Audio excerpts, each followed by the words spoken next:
beginning with a public hearing this evening. This is Tuesday, October 11th, and we're going to start with a public hearing concerning the industrial infrastructure improvements for our tax abatement. And so, would you set the scene, please? Oh, I'm sorry. Thank you, Madam Chair. I'll set the scene. This is a recommendation from our strike committee. Mr. Perillo, of course, works closely with the strike committee, and this is a recommendation from the administration and them for a tax abatement. So, Mr. Perillo.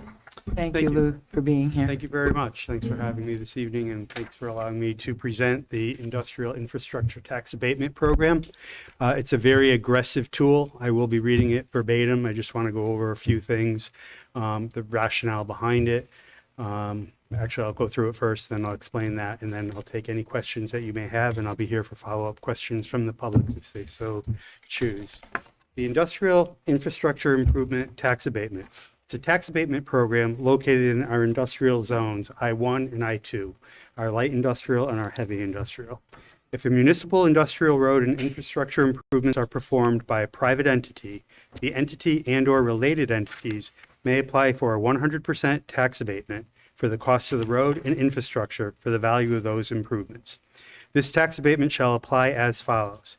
100% of the value of all municipal improvements shall be abated, but will be limited to 5 successive grand lists. If the value of the improvements exceeds the value of 5 successive grand lists, the additional amount shall not be abated. This program must be applied for prior to any of the municipal improvements being built, and the value of the municipal improvements shall be reviewed by the Public Works Committee of the Town of Southington, and the final determination of value will be by the Town Council. Application for the program shall be made through the Economic Development Department, and the Town Council, in its sole discretion, can approve or deny the application. These programs shall expire without further action of the Town Council on June 30th of 2024. All applicants applying before that date shall be eligible for the program. Applicants are allowed to be awarded only one local program by the Southington Town Council. This program will not apply towards any residential, commercial, or mixed-use developments. So basically what we have before you is a tool that our department and our town can use. We have had some very good work performed by developers and town boards in approving 2 industrial parks. We had one approved on West Queen Street and one approved on Curtis Street. They did not file their Mylars. They did not go through the development because of the cost of the road.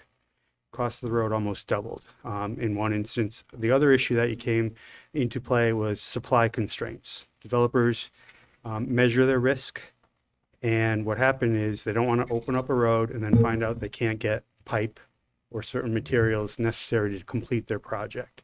The other aspect that they ran into is we had over 15 small businesses ready to purchase these lots that came available, but you couldn't nail down the price of the lots because the prices of the infrastructure and the build out just kept rising. Diesel fuel literally doubled, labor went up. So, and the town is experiencing it too, as you know, with the pool and some other issues that you're having. So the developers are not immune to it. This tool, this abatement, provides for 100% tax abatement, which is extremely aggressive. We're hoping to get some of these developments back to the table. You should know we were working on S'moreland Farm for a 6-lot subdivision. Unfortunately, that did not go through. There'll be one major development going there, probably a 283,000 square foot warehouse.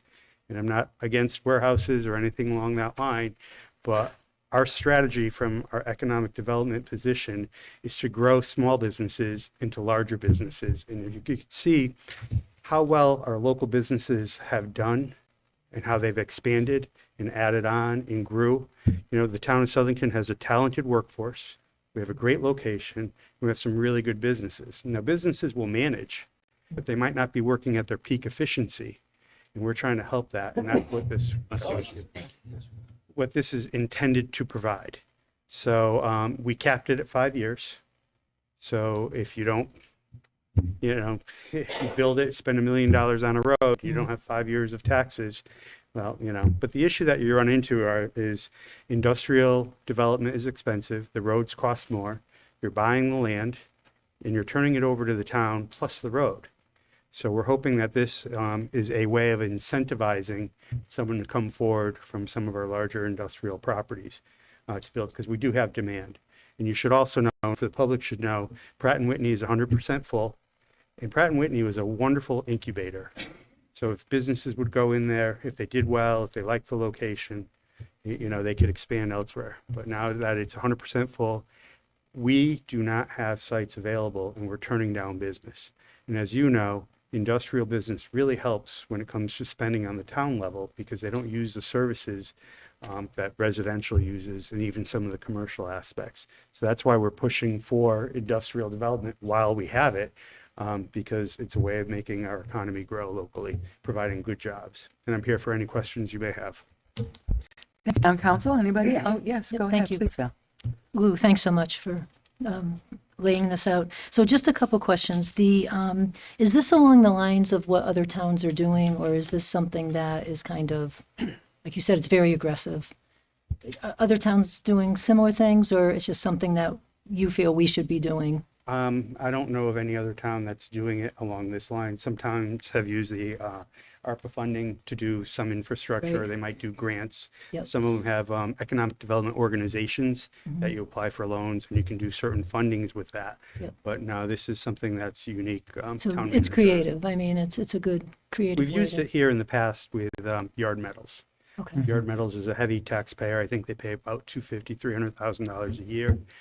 They needed road improvements real bad. We couldn't budget for it. It was causing damage to their trucks in excess of $80,000. So we've used that in the past, and that was a catalyst to propel us to think forward.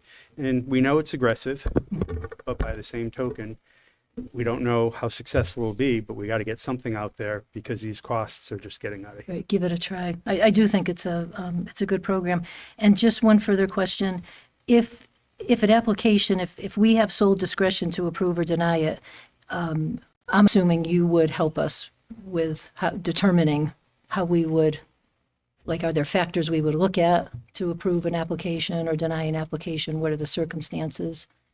Well, I think what would happen is we would work with the developer and try to establish some parameters. Then we would take it to our strike committee. Strike committee bipartisan vets it, and then they would make the recommendation to the council.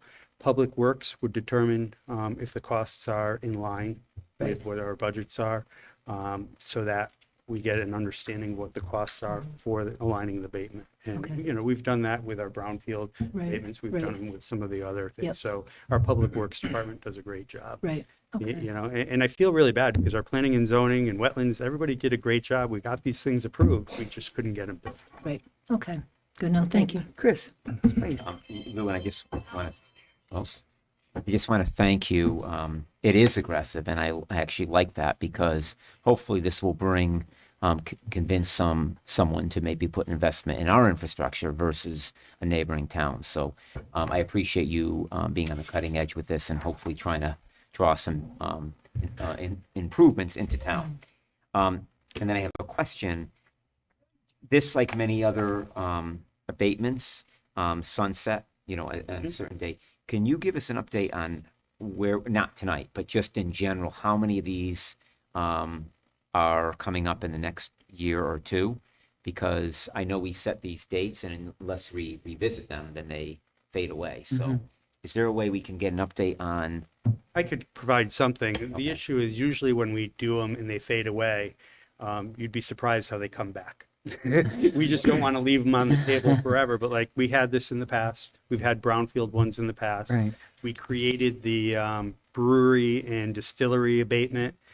We don't need it anymore. Should we find that it's coming forward?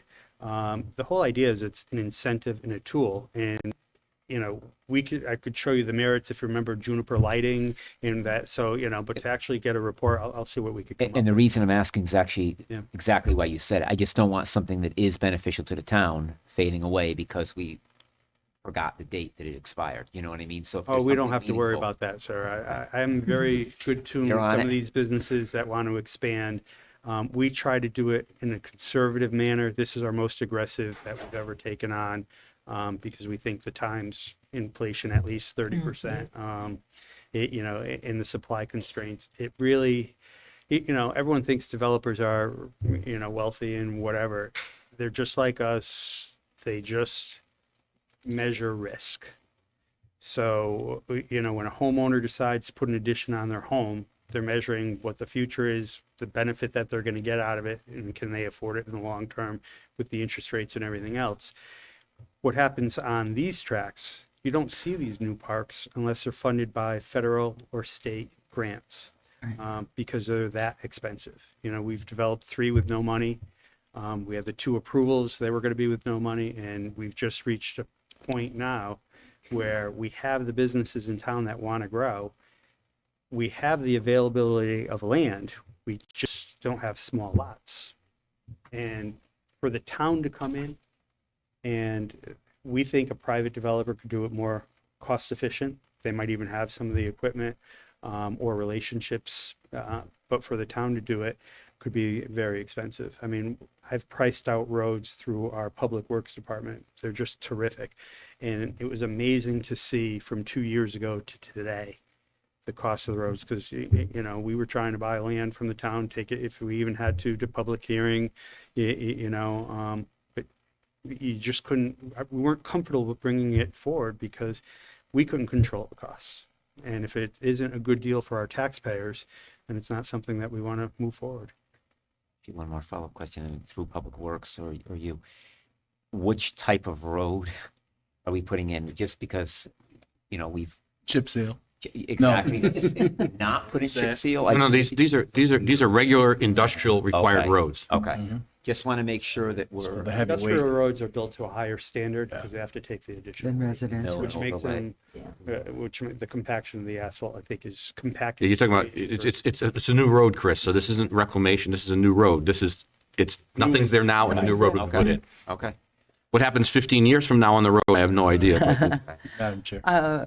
Excuse me, but Bill Oh, had sure. his Please hand go up. ahead, Bill. Lou, just 2 quick questions. So one, I just understand mechanically. So you'd contemplate a developer opening up a new road, creating I-1 or I-2 space, and the abatement, essentially the reward, the carrot would be that they would own or operate a parcel and they would get the abatement on real property and personal property for that, or just personal or just real property? It would be personal and real property if it's in an I-1 or I-2, and it's also on any other property they might have in an I-1 or an I-2. Oh, so it could be any property that they own existing, not necessarily in that industrial subdivision? Correct. Okay. That's very aggressive. Yeah, that's good. It's very aggressive. We have large tracts of land, I could think of about 5 parcels that this might be applicable. I don't know if it's even strong enough for a developer to take it on. Because if you're paying that kind of tax like yard metals, for them, it was worth it because their trucks, they were spending the money, those trucks were getting beat. Yeah. And they had downtime with their equipment. It's not good for their business. So, we're trying to spur the activity. Maybe some of those approvals that we had will come back. But I'm not even sure.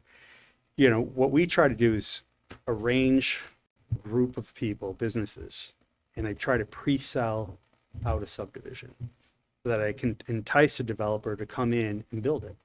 So if I could prove to him that, or her, there's 15 lots and I have 25 people interested, because by the time today to the time that it's built out and approved, you're going to lose 50% of them. That's usually enough for a bank to finance the difference with their down payment, but banks don't really typically want to finance them. They're not like a house where they're going to get the mortgage and everything else. So that's why I don't see a lot of them done. I think Bristol, you saw how long it took us to sell out Industrial Drive and some of the other ones. Some go quick, some don't. Lou, Mike has a question. Oh, sure. Lou kind of stole my thunder, but I mentioned a couple of meetings ago that it's a testament to Lou's office and the Planning and Zoning Commission. I've said it 100 times over the past 20 years. Southington's open for business. And if I know Lou, he probably has companies waiting in the wings. If this gets approved, I think it's a great plan. When you hear things like roads going from $1.7 million to $2.4 million in 6 months, that's what happens. So there are businesses waiting in the wings in good standing that are going to come forward and take advantage of this abatement. So I'm really looking forward to seeing what matriculates if this passes. I think it's a great idea. And thanks, Mark and Lou, for bringing it to our attention. and our work on with Chris and Jack on the strike committee. Hopefully this comes to fruition. Thank you, Lou. Great. Go ahead, Tom. and then- Thank you, Madam Chair. I think I was actually going to bring up the same exact question that Councilman Dietzick brought up, and I think that there should be a sentence in the first paragraph that specifies that this whole tax abatement program is going to be credited against other real estate or personal property tax of the entity or related entities. And I think the entity or related entities might need to be reviewed as well, because, how far down the line do we go? If we're talking about multi-member corporation or LLC, does it mean any of those members can get the benefit, or does it mean only one? That could get a little bit tricky. So I think that, and the other comment I have is that I think by limiting the abatement to only 5 years, we are unintentionally benefiting larger organizations who have high tax bills. What about a small developer that doesn't pay that much in taxes? So should we consider a 10-year period, which would benefit smaller companies that are still willing to invest the same amount of money, but wouldn't be able to realize the benefit here? My last comment would be in the third paragraph, the program must be applied for prior to the municipal improvements. I understand we don't want to go back in time, but at the same time, I don't want, somebody who does a massive improvement for the town accidentally not be able to gain this benefit. So I guess those are my 3 comments that I would ask the council and the public to consider on this wording. Madam Chair, may I respond? Yes, please. Yeah, we thought about that as far as the related entities go. And if, I'm not certain how many related entities are consistent along the line. A lot of times people do LLCs. Someone will own the real estate, someone will own the business, and it goes down the line. We were being aggressive. Again, it would come to the strike committee and then the council. But that's the incentive, is if you're a heavy taxpayer, you're trying to get your money back quicker for the risk. For the 10-year that you were talking about and the smaller investor, this is for road development. So if there is a smaller developer out there that's willing to do, first off, they'd have to buy the property, then put in the road. They're not that small if they're doing that. The other aspect of it is the incentive is if you have something or if you're going to build out something. So if someone is buying a 20-acre parcel, they're going to put up their own building on it and then spin off a couple of lots to try to recoup some of it. It would still work. And if the purview of the council is to modify this to 10 years, fine. We did not want to exceed the 5 years because we were trying to limit it for the benefit of the taxpayers. So what you try to do is plan it so you can get in, sell all those lots aggressively, and get out. We find that when you lengthen it, it lessens the motivation at times. We did that time cap with a brownfield abatement where we limited it to 3 years and the developer didn't do anything for like 5 years. Then he came back trying to get it and it was on a commercial piece and sorry, it expired. It's not necessarily to benefit just the developer. It's got to be a win-win scenario for the developer, the taxpayers, and the businesses. Are there any other questions from the town council? Oh, Paul, go ahead.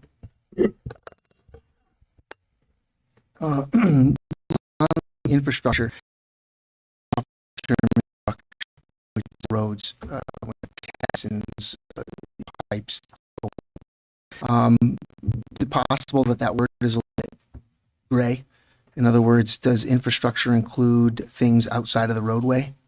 It would include things outside of the roadway, such as site requirement for a subdivision, as you know, being on the planning. Lights, sidewalks. Lights are infrastructure, sidewalks, drainage. If they decided to do, like we did on Industrial Drive, one large retention pond piped so that each lot was fully developed and the retention pond goes under Captain Lewis to an area, you got to use a full acre of that land. So that is all part of a subdivision, and any subdivision infrastructure requirement is what we would be including, which includes sidewalks, curbing, electrical, to get your CO, if that's the infrastructure through, but again, it's vetted through Public Works. Yeah, it just may be worth, putting that in, putting some language in there on some of the typical things that are included or not included. You had mentioned when Bill asked the question that off-site, in other words, off-site real property and personal property could receive the tax abatement If it's in an industrial if zone. it's in an industrial zone. What happens if there's a company who's outside of the town that's going to come in and make a big investment, but they don't have other real property? We want them to come in and put their investment in Well, town. of course, and- yeah, they're going to and put this one in basically- town, but so this really does favor the local investors then, Well, if they have other property in We town. couldn't give tax abatement to out of town. out of town, there's. So we don't. And that's my point, yeah. But what he's saying is that would then lead someone who might come into town and put their building up. See, instead of a developer, and this Louis and I have gone through this, but instead of a developer who comes in, puts the road in, sells all the lots. If you're talking about an out-of-town person who says, hey, I want to move my factory over there, I'll buy this, put in 8 lots, and I'll take 1 or 2 of them, put my factory there.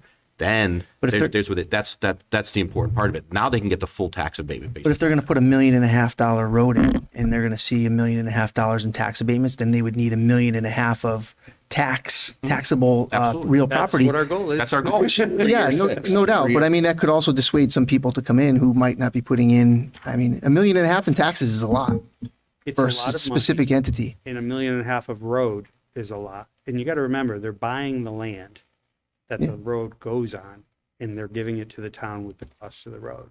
Now, when you're a residential developer, you include it in the cost of the lots, and you can make money on a developer that cuts lots for a subdivision, makes money on that way, and a builder makes it on building the house. When you're a developer and a builder, you're getting X amount of dollars on the lot, and you're getting X amount on the actual building, and you can get financed by a bank because the bank's trying to get the mortgages for the residential construction. For industrial, it's brutal because a bank isn't going to want to finance it. They don't want buildings unless you're tenant, basically tenant credit worthy. So it becomes very difficult. The other aspect is this is a tool. And if you get it so specific, I'm not so sure, I don't know who we're going to attract anyway. But we're trying to see who's out there to have the discussion and the conversation. Our hope is that it's a heavy taxpayer or someone who wants to come in that will pay that $1 million over 5 years. And the council says, well, you know what? Why don't we come back, modify it to 7 or 10 years, like Councilman Lombardi said. So, let's make it fluid. Let's see what we can attract. I'm hoping the press gets a hold of this and says, wow, the town's 100% abatement. What do they got? For So them you're to going- be that aggressive. You're going into this eyes wide open. You've got, you understand the limits here, so that's good. Thanks, Lou. Thank you, sir. Madam Yes, Chair, go ahead, Jack. thank you. I want to first thank Lou and his team for putting this together, especially with the current challenging times of the cost of everything going up. You mentioned a few seconds ago about the papers grabbing a hold of it. Is there any marketing plan that you plan on doing through your office to try to, entice, this to happen? We will contact property owners directly. We will contact some of the larger industrial developers, like the company that's doing the one in Naugatuck and Prospect. We've been in contact with them. We've actually met with them. What my goal is again to get smaller lots for smaller businesses to expand, because we have so many businesses that are doing well. I'm trying to stay away from the things that some of our residents might not want, like the warehouses with the heavy truck traffic in our neighborhoods. We already have some people who are concerned on certain streets that we have, and look, trucks pay taxes. They're allowed to go on any road in town. So, but we try to be cognizant in balancing our community. So like I said, with Smorin Farm, we wanted 6 lots. It didn't work out. We're going to get one bigger box, and that's great. I mean, it's better than, but our goal would have been, to get development, smaller companies, like, when we brought in some of the smaller ones and you see them grow, it's really impressive. So again, I think this is an investment in our town, because again, our return on our investment will be larger taxes, and in the end, the town owns the road anyways. Another thing, again, I guess maybe this will help with Mr. Chaplinsky and Mr. Lombardi's concerns. Maybe, again, we split the difference and we go 7 years, or we get creative. And again, so it's not just the developer or the entities, maybe we could pass it on to some of the lot owners so that, again, they could afford to build. I know that when we built, we were in the economic development, and that allowed us to not have to worry about property taxes on the buildings, because here it is, you're trying to cover the cost of building something new and just the cost of everything. So I don't know if that's a way that we could get creative, because again, I just don't know, again, and that may, help with Mr. Chaplinsky's concerns of, again, an out-of-town developer may help the small little landscaper or tree guy or manufacturer that's trying to build just one thing. It may entice them to buy the lot. Again, I think there's maybe a way to get a little bit more creative with this. Well, I think you're confusing, I could be wrong, but there's the developer that gets the tax abatement, but the end user, if they're in an enterprise zone, would also qualify for it because they are building on that separate lot, which is that small business we're trying to attract. But if a developer comes in, puts in their factory, and then spins off 2 or 3 lots, and a developer puts skin in the game, more just the upfront money in the 5-year abatement. But I'm at your purview to do whatever you want. I just think you're giving away some taxpayer money that, we try to cap it because we're frugal and, we're more concerned about our taxpayers right now than the developer. We think it's an aggressive tool, but if you want to make it more aggressive, it's an easier tool for me to provide incentive. Well, I just was, again, just once, Mr. Chaplinsky made that, that concern that he had, that it's tailored towards certain individuals or people that are local, it just may be able to, again, attract other people that then, again, obviously could pass that tax savings on. Well, it's easy to say people that are local, but if a landowner, the land is local, the developer could be out of town. I think the West Queen Street property owner is out in Torrington, but the land is in Southington. So if he wants to develop it and one of his partners that owns the property has a company in town, that partner would probably get the abatement. And then they got to figure out how they're going to split whatever. That's outside of our purview. Our purview is trying to get some of these subdivisions actually built so that we could get the smaller businesses in there. The smaller businesses hopefully get the tax abatement so they get the cash flow, the financing for their buildings. We just have a few larger tracts of land. I think one is 20 acres, one is 27 acres, the 9-lot subdivision. How do you get them built?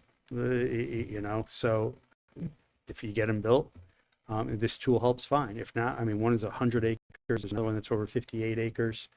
S'more Farm, I think, was 60 acres. So if the S'more Farm, now we have a problem. If he comes in and says he buys the land in back of him, and now he wants a road, we have to abate the road. And that'll come before you. So we're trying to make it where there's balance, but we can't foresee every potential that's out there. So we're trying to protect ourselves. And that's why the town council has the final purview at their decision. That's right. Thank you. Okay, I hear no other comments from the council. I would like it to open this up to the public. If there's anyone here wishing to speak against this, please come on up and give your name and address, please. And 90 Applegate. I travel around town a lot and I see some pieces of land that I often wonder about. One was the old Lincoln College land. I drove past there the other day and it's just growing weeds over there. And I just wonder if that would be up for sale and to be rezoned to research and development sort of property or industrial sort of property, that property piece of land. The golf range up on the corner of West Street and Welsh Road. With the Pine Valley Golf Course going now, I know that Parks Landing people have been using that for training purposes, yet they have that big golf range of their own. And the other thing I was wondering about, there was Lee Dibble was planning on building a health club years ago. And pretty soon that must have run out on the parcel of land that he was planning to use. I just wonder, you got 3 areas there that might want to be acquired or rezoned, with the owners thinking that they might get more money. New businesses coming into town. Now, necessarily, these don't have to be industrial where you're using chemicals and things like this. But they could be medical research facilities, industrial research facilities, different types of businesses that don't necessarily have to be manufacturing, but would be corporate businesses that would be paying probably the same amount of taxes in attractive areas. And if these places, areas of land like this, there are other parcels of land in this town similar to these pieces of land that are sitting still. Well, Lou, I would have spoken this prior, but I'll speak up on it right now. But the hell of a presentation you just made, pardon my French. And I think this is the right way to go, because we need less housing being built. We're looking at additional expenses for schools and things of that nature. We need more of the over 55 type of housing. But we should be cognizant of parcels of land, like the beaten property piece of land. Who's coming in there? What sort of taxes might that company be paid? The land that Bob Andrews used to own down off of 84 there, where he once planned to put in a railroad system. There's opportunities hidden in this town that are still available, I think. Look for them. But, even though it might be not hard manufacturing, but possibly something else that's equivalent to paying taxes. Thank you. Thank you, George. Anyone else speaking in favor of this tax abatement? Anyone speaking against it? Okay. We do, yeah.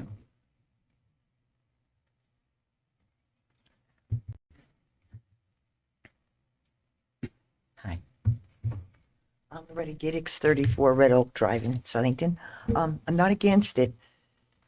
I've come from Meriden, where they gave a 10-year tax abatement to the phone company, and it worked out very well. But my understanding that it's also on private taxes, private property, their homes. Is that what he said? No, it's Not only- just the it's business, only- but the home. It's only for industrial property. So if someone owns a piece of industrial property, it can be used for that, but it can't be used for business or residential property. So if the corporation, they get the tax abatement on the land and the building that the land that it's on, Correct. they don't get it on their personal property. Not on their. I'm sorry, I thought I heard Not on their that. homes, no. But if they own 2 factories in Southington, they can get on the second factory. Oh, on the, okay. Yeah, but not their car, their personal car, or their home. Okay. Oh. But personal property is a Thank term. you for that question. Anybody else? Yeah. That's why it needs to be clarified. Dave Delory, 43 Riverside Drive. I'm obviously here for another reason on the agenda, but as a certified general Connecticut real estate appraiser and a certified Connecticut tax assessor, I do have a couple of questions that I'd just like to ask. So you're abating new construction in commercial industrial zones for 10 years? Is that Not generally? commercial. Not It's just commercial, I'm sorry, we're industrial. abating the cost of the public infrastructure, which would be turned over to the town, which is the drainage, the road, et cetera. So the taxes are not going to be abated on the improvements? Improvements of what? The buildings and That they're stuff? contemplating building on the lots that you. That's a separate issue. If you, Okay. this doesn't have to do with that. If someone wants to build a factory in an enterprise zone under the state statute, they can get it from a different, but that has nothing to do with this. This is just simply if they build a public infrastructure like a road, a sewer, sidewalks, et cetera, it comes off of their taxes. The value of that comes off the taxes. Okay, and that can be passed on to other entities? You mentioned in an LLC or other entities in off the same street. Is that that sound right? The same members own two different LLCs, or same people are part of the corporation. It could be a separate corporation. Or if a single individual does it and has a factory that's not necessarily in the subdivision, they can do that. But it's got to be industrial personal property or industrial real property. Okay, so would you be applying it to existing industrial personal property? Possibly, yes. Okay, thank you. Thank you, Dave. Anybody else? Well, I'm going to close the public hearing. Thank you, everyone who spoke, and with everything that's been said, thank you, Lou and Mark and the rest of the committee who have been working very hard on this. We appreciate it very much. All right, we're closing the public hearing and we're opening up our regular hearing. Madam Clerk, would you call the roll, please? William Dietzick, Here. Tom Lombardi, Here. James Morelli, Christopher Palmieri. Here. Jack Perry, Here. Paul Chaplinsky, Here? Michael Del Santo, Present. Valerie DiPaolo. Here. Victoria Triano. I'm here also. Could we all stand for the prayer and then the flag salute, please? Our Father, help us this night to do the right thing in all the issues that we consider. Help us to not be persuaded by popular opinion or political ambition, but rather to see this office we hold as a gift from you. Help us walk upright in this calling. Amen. Amen. Would you join me for the flag salute, please? I pledge allegiance to the flag of the United States of America and to the republic for which it stands, one nation, under God, indivisible, with liberty and justice for all. Thank you, everyone.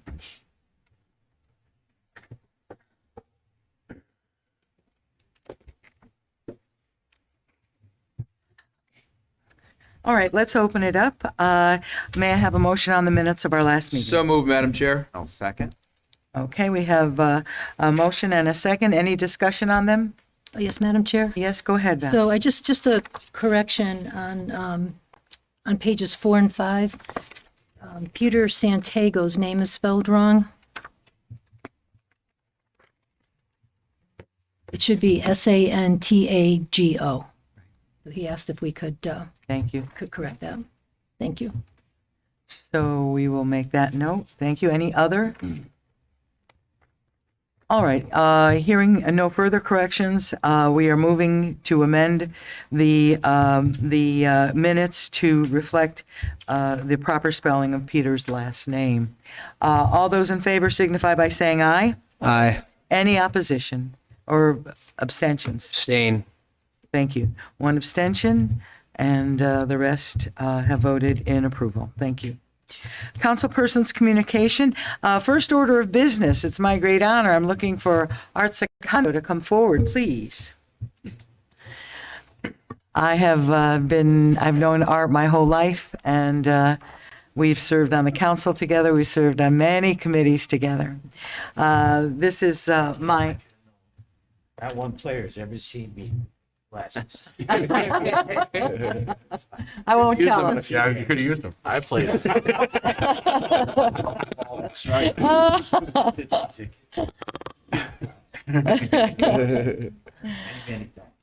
All right. Well, it is my honor tonight. The Town of Southington Town Council official proclamation. Be it hereby known to all that the Southington Town Council recognizes and commends the service of Art Secondo. Art has given a lifelong service to the Southington community. Most notably is his service promoting Southington sports. In 1965, Art helped to form the Southington Softball League, seeing the need, and in 1969, he organized a committee dedicated to the installation of field lights for night softball games. In 1971, with lights installed at Recreation Park, over 250 fans showed up for the first night softball game. He saw leagues for women and men grow extensively in the 1980s when games were played on all 4 different fields. Art, a certified board umpire, routinely would oversee 3 games per night and inspired a great love of the game with fellow umpires all from Southington. Over the course of 50 years, Art. Over the course of 50 years, Art has inspired close to 4,000 games and has never missed a scheduled assigned game. He also served for 5 years as a commission on the Parks and Recreation Board, where he supported good maintenance of fields and continued replacement of field lights. Art always encouraged players to stay in Southington to play summer ball and always took the time to give batting and field tips to rookie players. Because of Art's dedication and service over the many years, he has helped many young lives achieve their potential. Therefore, I, Victoria Triano, Chairwoman of the Southington Town Council, on behalf of the entire Town Council, wish to congratulate and thank Art Secondo for his commitment to sports and to the entire town of Southington. Proclaim this 11th day of October, 2022, Town of Southington, State of Connecticut, Victoria Triano, Chairwoman. Thank you.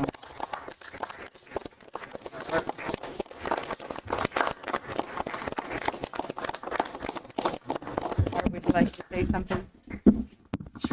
Oh, Art wants to speak? Surprised. Don't get smart. Smart now. This Louis Prillo's done a great job. I've always been a big fan of him. His love of Southington is typical of why we have such a great town. I call it the #1 town in Connecticut. This is a great town council. The mix is wonderful. And if you don't like this town, stop complaining, move, because this town is fantastic. I just want to introduce Yes, my please. family. Some have never been to a council.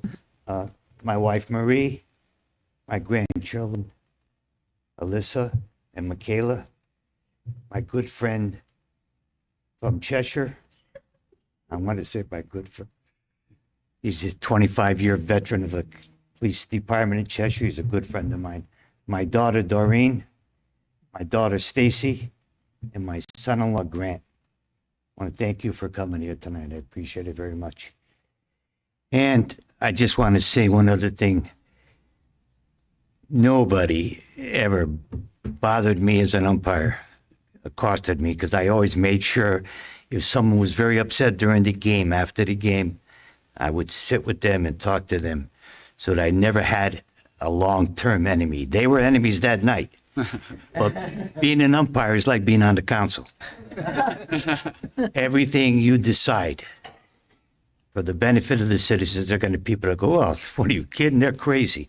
Or they didn't agree with you. That's what an umpire is all about. It's not easy. It's trying to be a priest and listening to confessions, and it just doesn't work. Every call you make, someone likes or someone doesn't like it. So having served here for 10 years, I can appreciate what you people do, really. And I do really, from the bottom of my heart, appreciate it.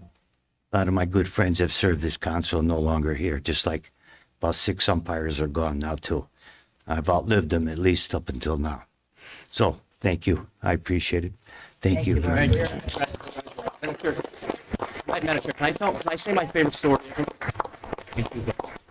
So all of us are favorite art stories. Yes. And we would be here for another at least 3 hours if we open the floor. But Bill Diezik does want to share a story with us, Art. Go ahead, So Bill. I probably played in 60 or 70 of his 3,000 games, which is actually incredible that he did that many. So I came in right after college, and I was new to the league, and I didn't really understand. You have 3 games. He's got to get them done in an hour, and he did an incredible job.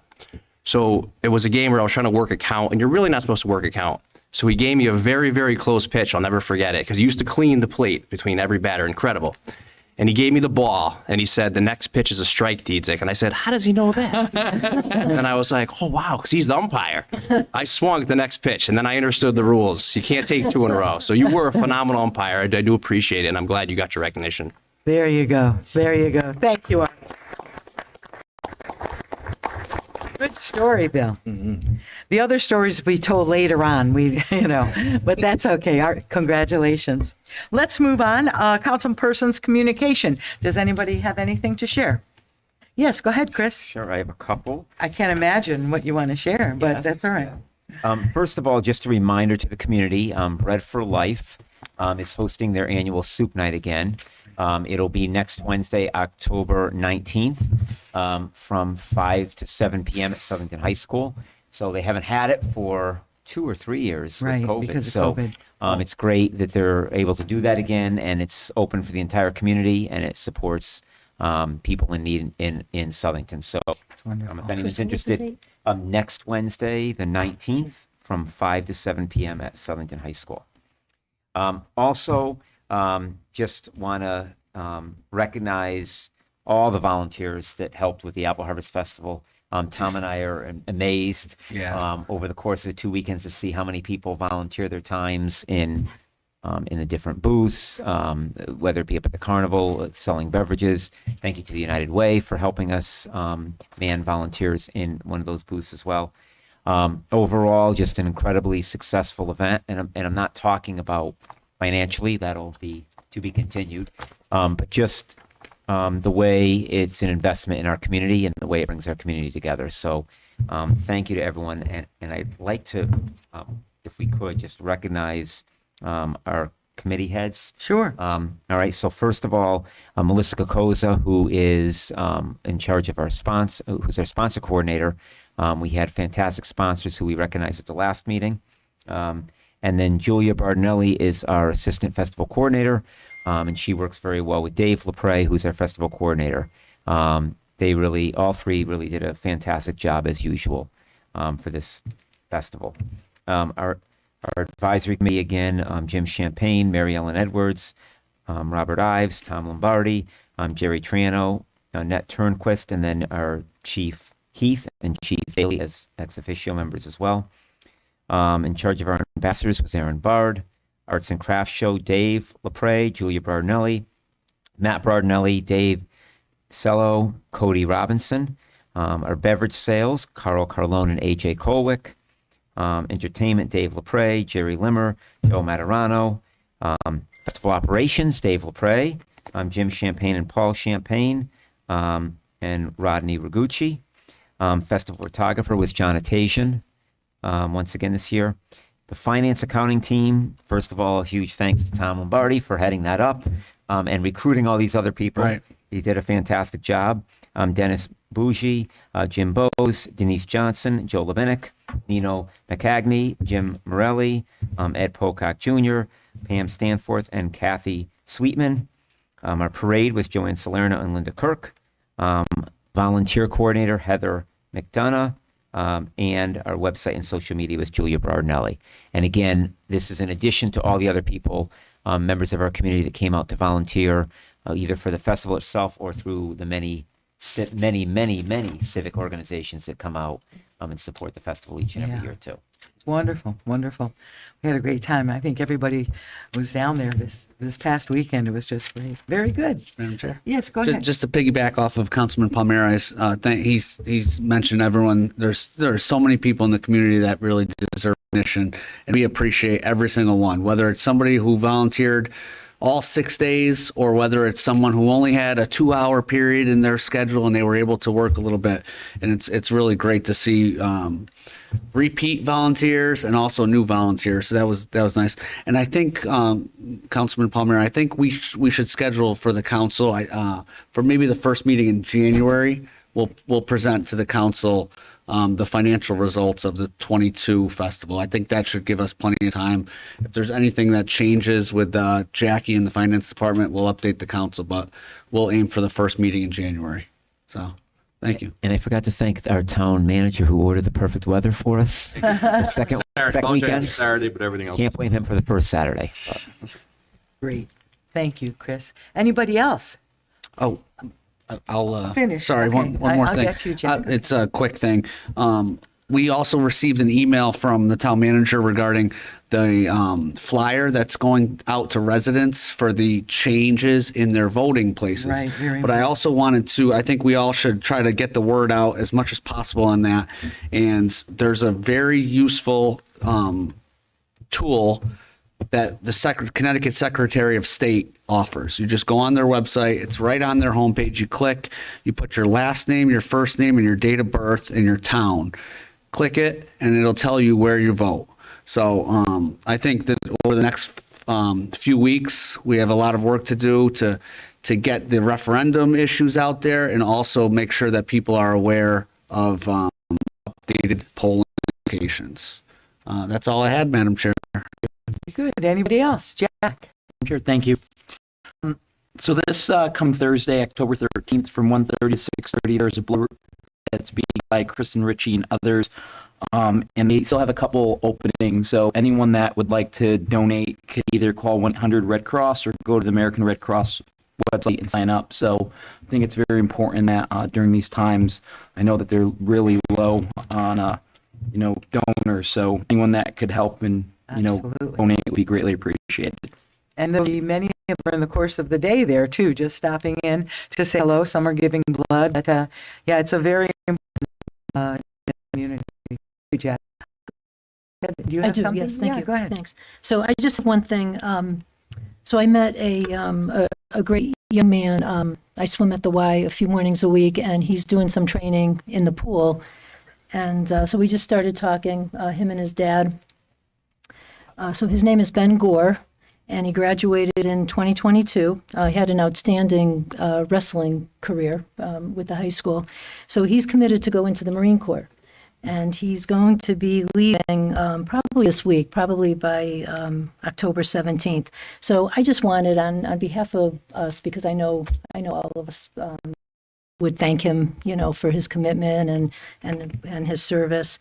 But I just wanted to wish him the very best, and just let him know that we're all going to keep him in our thoughts and our prayers, and most importantly, hope that he stays safe. Yes, But absolutely. just great to see younger people Absolutely. making that commitment. And Val, if you see him before he leaves, the Kiltonic Post right here has a whole program for young men and women going into the service. They provide them with a computer and other things. So, Okay, I'll let him know. I may see him tomorrow morning.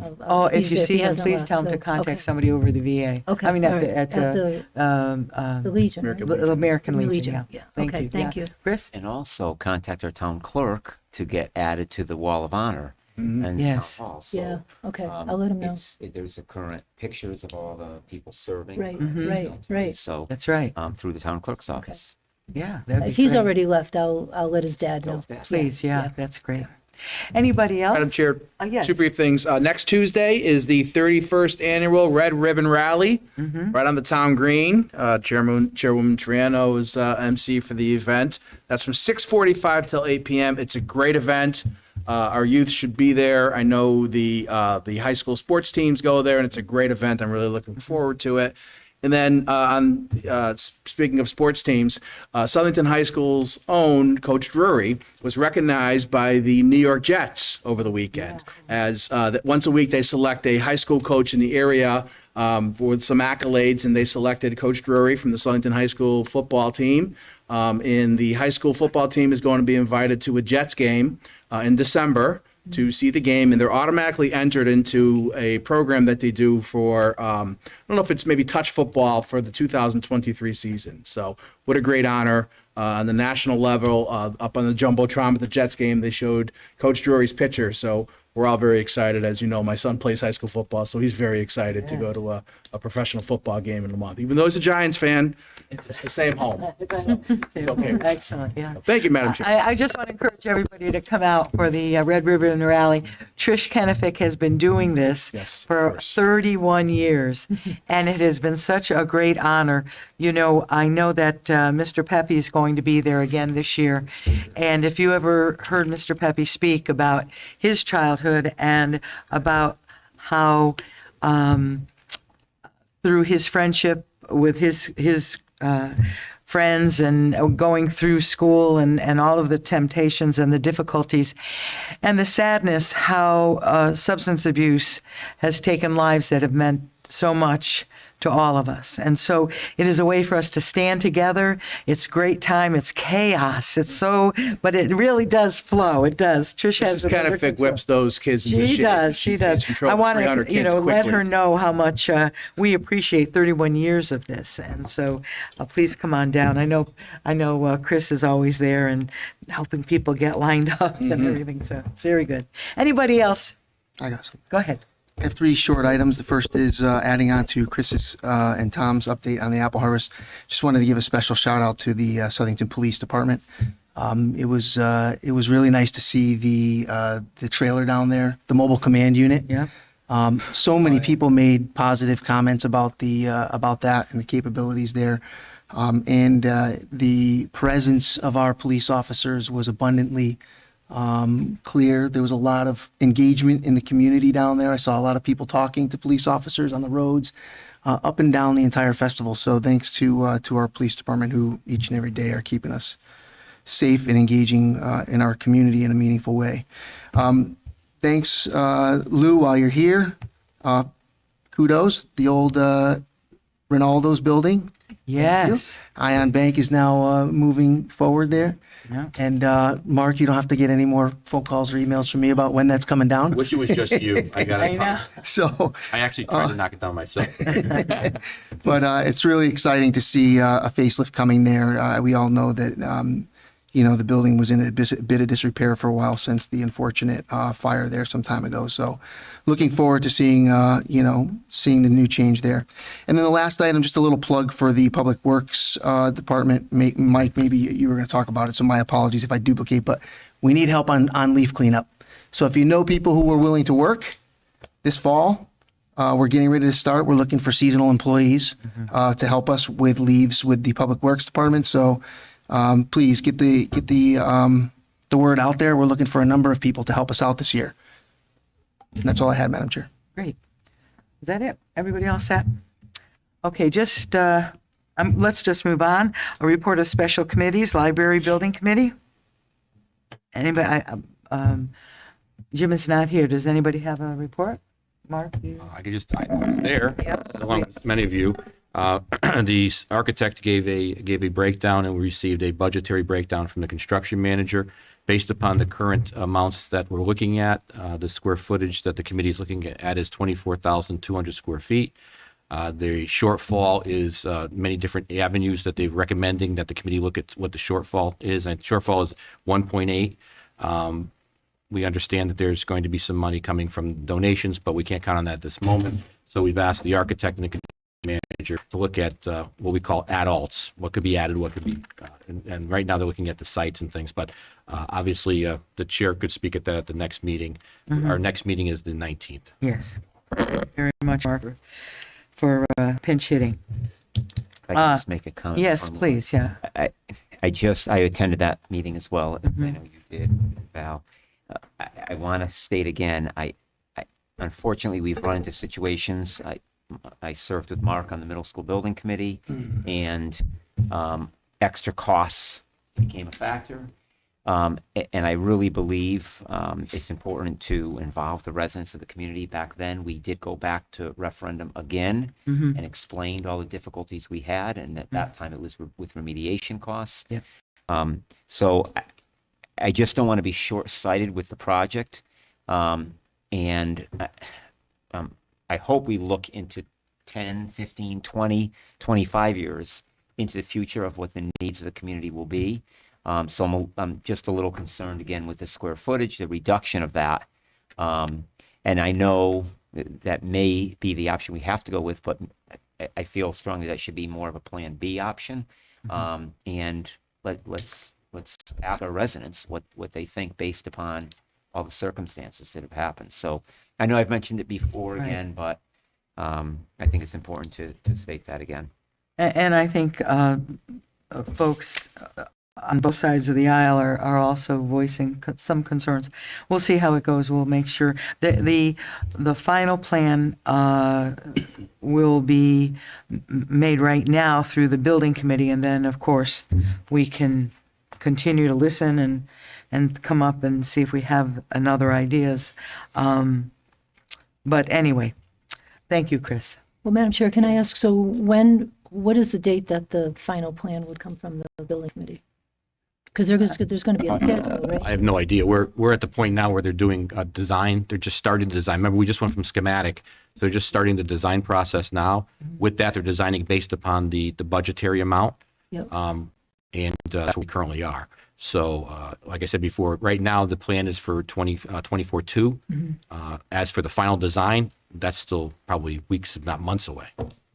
Right, but we have to stay on track as far as to be able to break ground by a certain point? We don't have to anymore because we're not because of the we're not tied to the library grant anymore. So we had to break ground. I believe I may be wrong about the month. It was like April or something. We had to break ground. We're not tied to that anymore. So we have a little bit of leeway.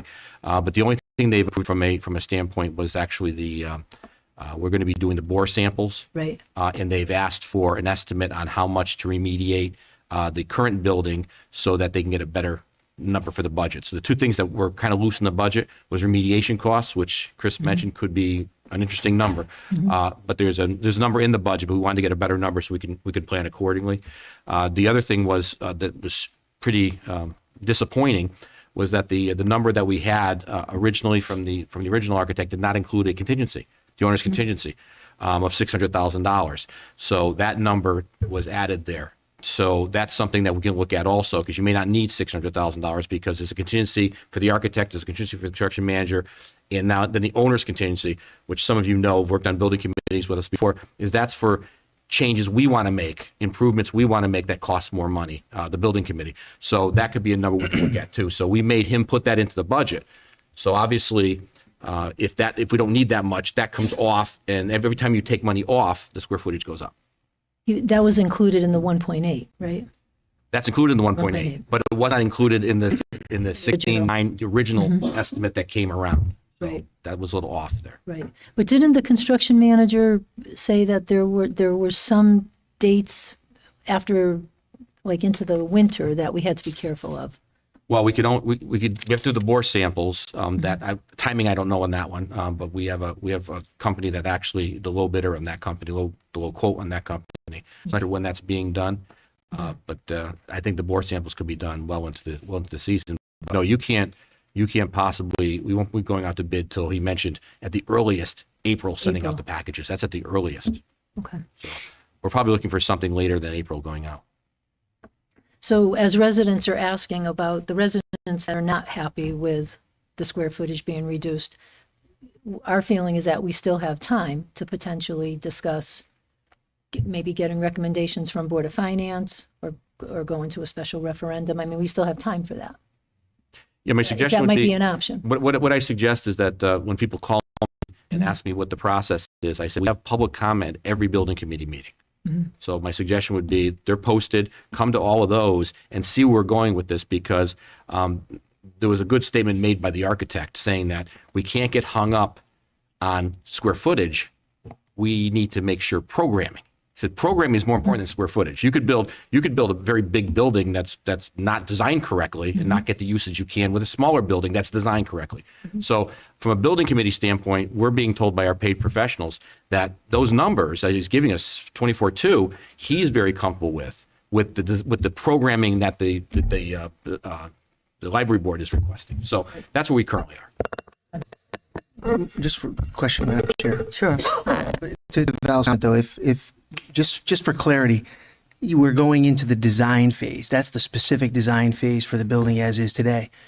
Other alternative designs or proposals that you may be considering, is there a cutoff for when that would be considered? Because doing design on the building that you have today, I'm assuming that you don't want to do design on the building that you have today and spend that money unless you know for sure you're going on that road. Well, my suggestion would be is that we are starting the design process. We're past schematics and they're starting design. Starting design is first thing they do is they don't put it to paper. They do talking with the building committee, with the library director, the board, and the employees. In fact, we have meetings every Wednesday, Zoom meetings with the architectural team, and several of the department heads at the library have met on that one, and they're continuing through the end of November. So I'm not sure if they're putting pencil to paper, if that's such a term anymore, on the design process. I just dated myself. Nobody uses pencil. Thanks, Mark.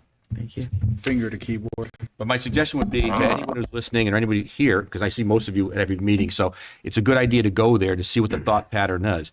And remember that the recommendation of the building and the site still has to go approval of the Planning and Zoning Commission and this board. So remember, they're your building committee. They're going to do the best they can with the resources they have. But the final authority, is really the Planning and Zoning Commission, but you need to approve the plan also. I just wanted to say, being there, and those of us that are there, I felt really comfortable with our building committee. I thought that one of the members got very passionate at that time in questioning the architect in terms of his discipline, and it made me feel really good that we're just not accepting a blanket approval, but rather that the team that is on the building committee are really going through it very, very carefully. And that's good for us to remember and know that we do have very qualified people on the building committee that are passionate about their area of expertise. And so I just wanted to give kudos to our building committee who are going through this, straw by straw to make sure that we get the best we can for our money. So. Madam Chair? Yes, Would I come be on, able Jack. to say something real quick? So, again, I understand Mark's, perception on this as far as the architect, but I think it's also very important. The architect is a paid contractor. Of course, they don't want this project stopped. And then I re-look at our grant that we've obviously forfeited from the state. And again, the state, has done a lot of research. They've built more libraries than our town has. And when they have guidelines that we are veering off course on, it's just concerning, and obviously we're incurring costs and we're spending taxpayers' money, continuing this. So I get it. We have to get some of these answers answered. But again, I'm just concerned that, again, we're going to use an architect's decision when he's paid, and obviously he doesn't want this project to stop, because obviously he's not going to design and get paid on it. So I just think that we just be a little cautious on when we're listening to certain people's opinions and all that. And at the end of the day, I think it's the residents that we really need to be listening to. And I think we've all been reached out to one way or another. I've been to these meetings, and I thank the building committee for all that they've done. But again, we're kind of constricting what they're able to do. And, again, everybody's name is going to be on this project, all said and done. And I just think, again, we should pump the brakes on this and really figure out if we're going to continue to spend money and go with a 24,200 square foot library, which is less than what we sold the residents. So just again, I don't want to be a dead horse on this, but I just have some concerns again with, the narrative or again, what is happening here. So thank you. Thank you. Okay, let's move on. Public Works. Thank you, Madam Chair. We had our meeting last Wednesday, October 5th. I'll try to be brief. The parking spaces at the animal control on Woodruff Street is underway. Trees have been cleared. There's new parking has been boxed out and rough graded. Water line's been installed, so things are moving briskly there. It looks really good. Sidewalk replacement, Ms. Turnquist reported that the Valentine Construction is planned to repair the school access walks on Mulberry Street before the winter, but completion depends on other projects and the weather, of course. There are now 6 pickleball courts at Panthorn Park. I drove by a couple of times and I see folks out there playing, which is very exciting. Some good news to report. My 3 years as the chair of the Public Works Committee, we talked about the downtown Plantsville safety improvements, and they were finally approved by the state. So bids will be going out, and construction is very hopeful, and will start in the spring for the Plantsville safety improvements. I'm sorry? State bids. State, right, correct. Yep. Building Department, Mr. Pooler was at our meeting for the first time, and he discussed that in the month of September, there were 406 permit applications. They took in $37,000 and completed 696 inspections for the for the month of September. Mrs. Zoni was concerned that there is no handicap accessibility to the dog park. So Ms. Turnquist is looking into that, possibly putting a sidewalk in or maybe some handicap parking space or closer to the entrance so everyone can use the dog park. And then my own little project on the town green, we can finally get back to work, seeing that this apple harvest thing is gone. But we're going to see some work. The Christmas tree hopefully will be put in within the next couple of weeks. We're working closely with the person that's putting in the tree. So we'll see, hopefully by the next meeting, I'll have more to report on that. And Paul had mentioned it. We need people to work temporary seasonal employees. So you can go on the Southington website and apply for those positions. On the Southington website, at the area we say job openings, and if you look at the job openings, it pays $15 an hour. It's between 5 and 6 weeks of work. So we're looking for people to do that, and hopefully anybody out there who wants to work at that. It's out, I guarantee it's outside work. Yes. And you could apply on our website. Then lastly, Madam Chair, we did have a presentation by the gentleman who is going to be working on the pool at Recreation Park. He was supposed to be at tonight's meeting to give the same presentation, but unfortunately had to go out of town. So that presentation will happen at our next town council meeting. And we've asked Mr. Turnquist to come with some, to at least provide us with some information for a side-by-side comparison with concrete versus the liner. I know it was a point of concern at the last meeting, so we're looking into that. And hopefully at our next town council meeting, the gentleman will be here to give the presentation and we'll be able to answer any questions that anyone may have. Thank you so I much. don't know if there's any questions. Chris, did I miss anything? Just one question that Mike, I meant to follow up with Mark or Alex at the meeting. I had mentioned, and I know, Paul, you supported my thoughts on this too. There was a bid that was awarded, and the question was, can we use the preferential bidder ordinance for a Southington-based business that wanted to bid? And The Marion Avenue or Hummiston Brook Bridge Yeah. replacement. Yeah, Dayton Construction got the bid. and they're not from town, but there was a Right. local. And Brunelli. We're receiving state or federal money for it, so we can't use our local preferred bidders if there's state and federal money involved. Okay, and that's what I just wanted to, meant to follow up with you, and I'm looking at the minutes and just remembering it. So Yeah. anytime there's state. It's or specifically in our ordinance, it says that because it'll void out. We can't have to obey the state and federal rules for bidding, not our local rules. No cost to that. That's what we thought, just wanted to confirm. Thank you for clarification. That's very important for people to hear. Thank you, Madam Chair. Thank you so Chair, much. I have one Oh, question. Jack? So, Mr. Jill Santo, for the Christmas tree, I had some residents reach out about that. What is the replacement tree going to be? Do you know what? Yeah, it's a blue spruce. It's not going to be the 30 plus feet that was there. Actually, they don't install trees that size. So it's going to be much smaller and it's going to have to grow into it. And it's going to go very close to where the old tree was. You can see the stump is still there. So we're going to dig that out. But the person who actually removed it, DeLugas Tree Services, suggested that it not be replaced in the same area because there's a maple tree that's blocking it. And that actually lent to its demise. So we found a spot. I met out there with our tree warden. I want to keep calling him the tree surgeon, but our tree warden, Gabe, and I met out with the contractor, and we mapped it out. We know where the tree is going. We just have to wait for it to come in. What size tree do you? Probably guys- about 16 foot. Okay. That's all I got. Thank you. Thank you, Jack. Okay. Thank you, very Madam good. Chair. Thank you. Let's move on. Town manager's report. Open space? Oh, I'm sorry, open space. How could I? That's okay. How could I? We'll be very brief on this one, Madam Chair. 3 items. Number 1, the property maintenance continues with the Open Space Committee. So you probably see a lot of the mowings that are going on and some trail maintenance that's occurred throughout the year. Earlier in the year, we had trail maintenance on a number of parcels.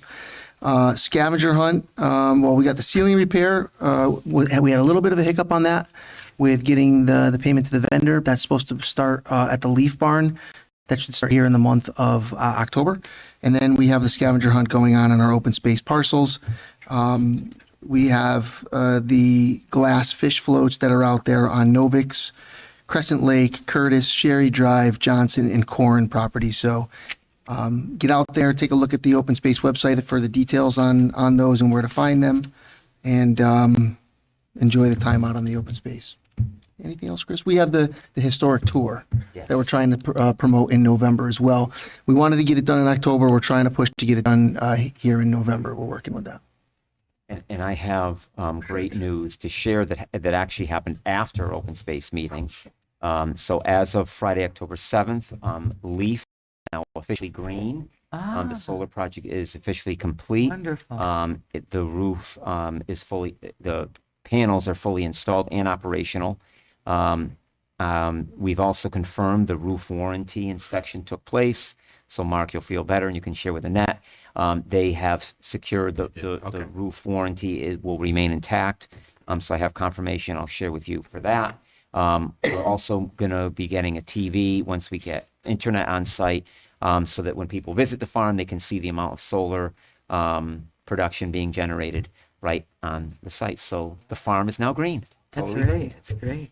So that's great news. That just happened Friday, so It is. It's I wonderful. wanted to share that. Very good. Anybody else? Okay, Mr. Schroeder. Thank you, Madam Chair. I have three items for you tonight. The first one is for our man station number 5, which those of you may not know is on River Street. As you know, we man that station Monday through Friday. And we also have another shift there that also does 24 hours a day. So that being said, we need to put a generator in there. So we bid out the generator. We had one bidder, Tower Generator Systems LLC. The 10% contingency, we're requesting the council approve them for $57,019. Happy to answer any questions. Anybody have any questions on that? There's no other questions, then unfortunately, it's that time again. We went out to bid for our leaf bids. As we do normally, we will accept all of them. And as Mr. Czaplinski and Mr. Del Santo talked about, one of the bids has to do with labor.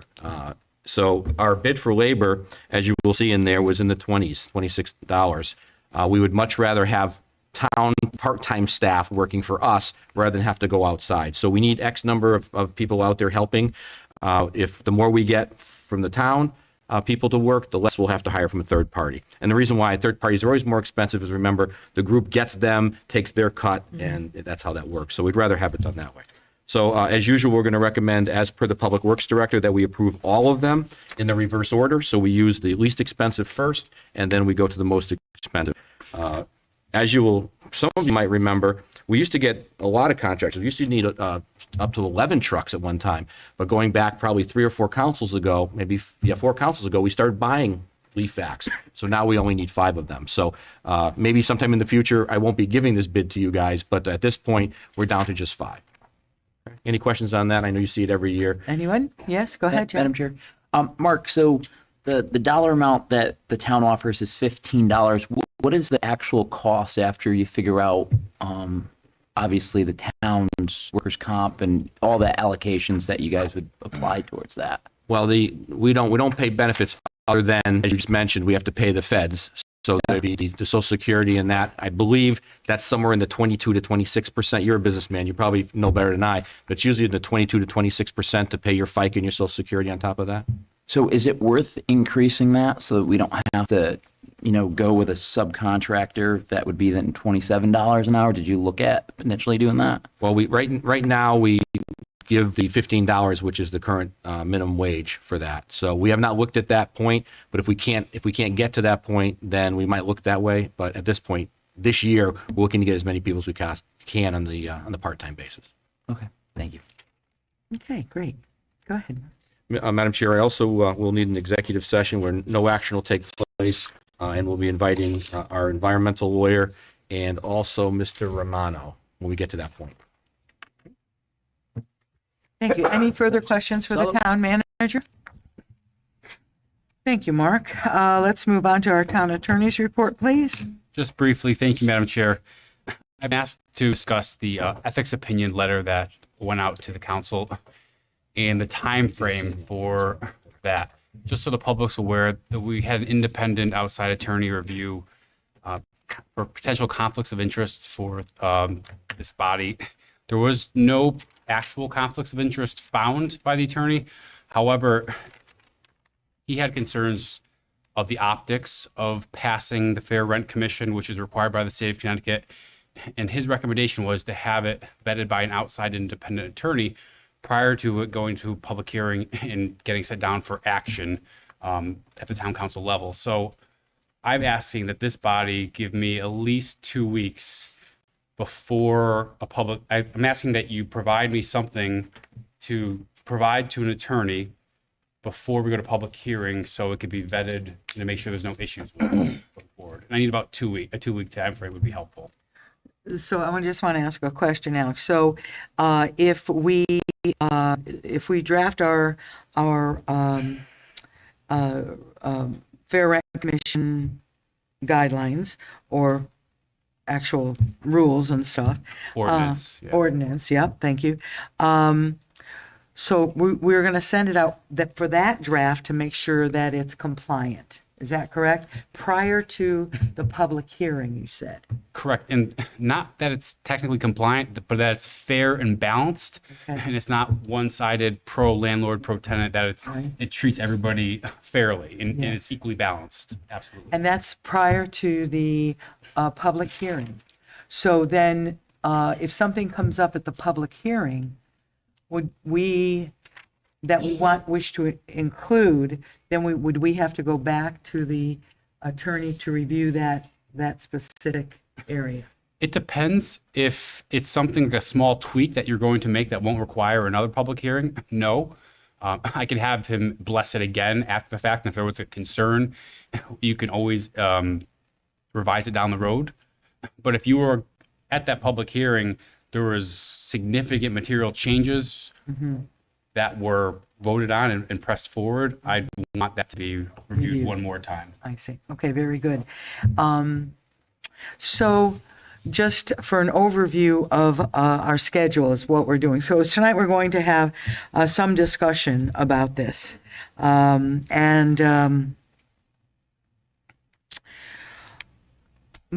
it's not on for, it is on for action. It's on the agenda for action, but we may not finish our draft tonight, is what I'm thinking. I'm not sure, because this is the first night we're really going to talk about what the continuity of the ordinance will be. The action on the Fair Rent Commission may have to be continued if we don't get it done tonight. Is that accurate, Alex? From the time that you're going to set up a public hearing, that's when I want to get it reviewed. So when you vote on, if you get something tonight and you schedule a public hearing tonight, I just ask for 2 weeks. If you don't have something tonight material to send to a public hearing, there'd be no sense in there's nothing for him or her to review at that point. So once it gets to a public hearing, then I'll get it in front of him or her. I don't want to, drag our feet. We want to be focused on this thing, so we need to keep a mindful eye on the process and the time frame of the process. Madam Chair, can I? Yes, of course, Val, go ahead. So I read through the legal opinion, so I just wanted to ask the town attorney. I did speak with Attorney D'Onofrio about the legal opinion, because he presumed that we would be sending this to the ordinance committee. Now, I know we've had discussions about not doing that, so Right. I'm good with that. But he talks about, he talks about the fact that in our code section, there's potential conflict. That if members of this council may have a conflict, are we going to be able to, would it impair their judgment to have the debate type rather than send it to the ordinance committee? And that kind of removes it with I think, with the exception of Mr. Diedick, right? Potentially having a conflict at the ordinance committee. No, because Chris and I are both on ordinance. Right. No, Right, but and I did talk to Mr. D'Onofrio about that. If there's a member at the chair of our ordinance committee could have a potential conflict. So I guess that I just want to make it clear for the public that whichever process we go with, there's full transparency and we're doing this, in an appropriate manner that's not putting anyone in jeopardy that may have a conflict to be debating it. Debating the actual nuts and bolts of the ordinance. So his assumption was that we follow that process. We send it to an ordinance committee. The ordinance committee gives it back to us. And then before we vote, we take that, or we talk about the final draft, and then that final draft would go back to him if we want to use him for that final legal opinion. Then we vote to have it go to the public hearing. So I understand that there was a meeting set up for the ordinance committee tomorrow. So I just want to make sure, I just want to make sure for the public, like, which process are we following? Are we going to, at the council level, take take this sample ordinance, talk about it, discuss it, debate it, and then we're able to take action on that? and as Alex said, make sure you have a time frame? Or do we believe that this should go to the ordinance committee? So I won't speak as to if it should or shouldn't go to the ordinance committee. You've had ample discussions on it in the past. I'm sure you will tonight as well. However, the legal opinion, if it goes to the ordinance committee, doesn't go to the ordinance committee, it's my position that it doesn't matter as far as the conflicts go. Because one, this body has to vote to send something to the ordinance committee. The ordinance committee does its thing, has its debate, and then they send it back to this body again for you to re-debate and either agree with the changes or send it back or change it on the spot. So the ordinance committee is not a binding committee. So the town council is the actual authority.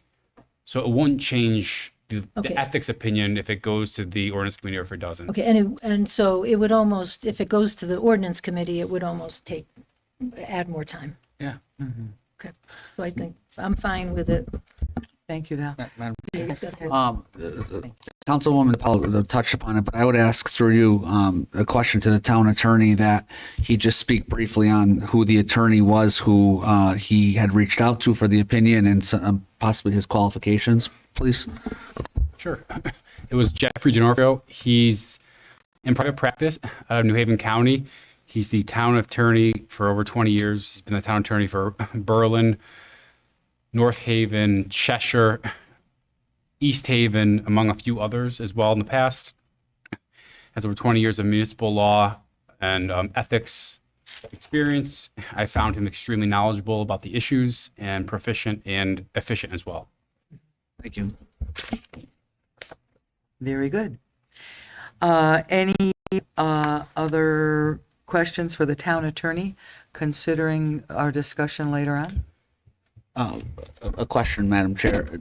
Just to be clear, the town attorney will participate in our discussion later on in the meeting, even though I think sometimes old business items the town attorney doesn't get involved in, but he will be available as we discuss it later on. Is that correct? He will define his role. Alex, do you want to make a statement on that, please? Attorney, I'm fine asking questions. If there's debate, that's what I'm here for. I don't have an opinion on anything, but I will just provide my my legal opinion. Right. If there's a question. Thank you. Very good. Any other questions for Attorney Cadone? Yeah, so I guess then, in light of what Attorney DiPaolo just said, so is it your opinion, in connection with the ethics opinion, that a council member who owns residential real property in the town of Sullivan cannot participate in debate tonight? That is not my opinion. The ethics opinion specifically said there's no conflict, actual conflict, for a town council person or a town attorney who owns residential real estate in Sullyton to debate and vote on the issue. What the ethics opinion stated was, for the purposes of transparency and public trust, he recommends before something's going to be passed in finality, that it be reviewed by an independent party to ensure that that ordinance is fair and balanced to all parties it affects. That was the actual recommendation. And can I add for Bill, in talking with D'Onofrio, he just made it clear that if we're having debate, if there's someone that does own property, residential property, it would just have to be very careful if the suggested change is, pro landlord versus against the tenant. It needs to be fair. Yeah, everything. We really should strive for balance. Yes. That's the bottom line. Right. That I, was able to get from him. Are you okay, Bill? We're all set? Based on the representation, yes. Great. Okay. Everybody okay? So let's move on. Good evening, everybody. We're going to be opening up public communication. We'd ask you to state your name and address for our record, please. 5 minutes. So, thank you, Richard. Come on. Richard Cooper, 79 Barbara Lane. Okay. First off, I just want to say I like living in Sullyton. Trust me, I wouldn't be at these meetings if I didn't. But that doesn't mean it's very unlikely that you'll hear me say things like Sullyton's the best and you should leave if you don't like it, because if you start having that attitude, you become complacent and you start thinking that you can't make mistakes.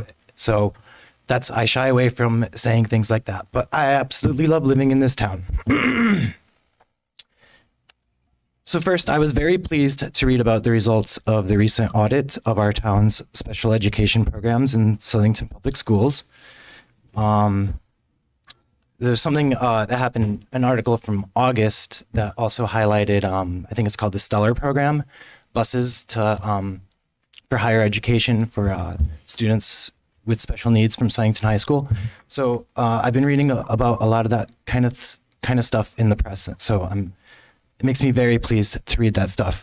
And believe it or not, I like to be proved wrong when I have a cynical attitude or I think something sketchy is going on. Trust me, I want to be proved wrong about those things. So I'm happy to stand up here and say, good job, Southington Board of Education. I was very displeased about something I read regarding our town's Commission for Persons with Disabilities Commission.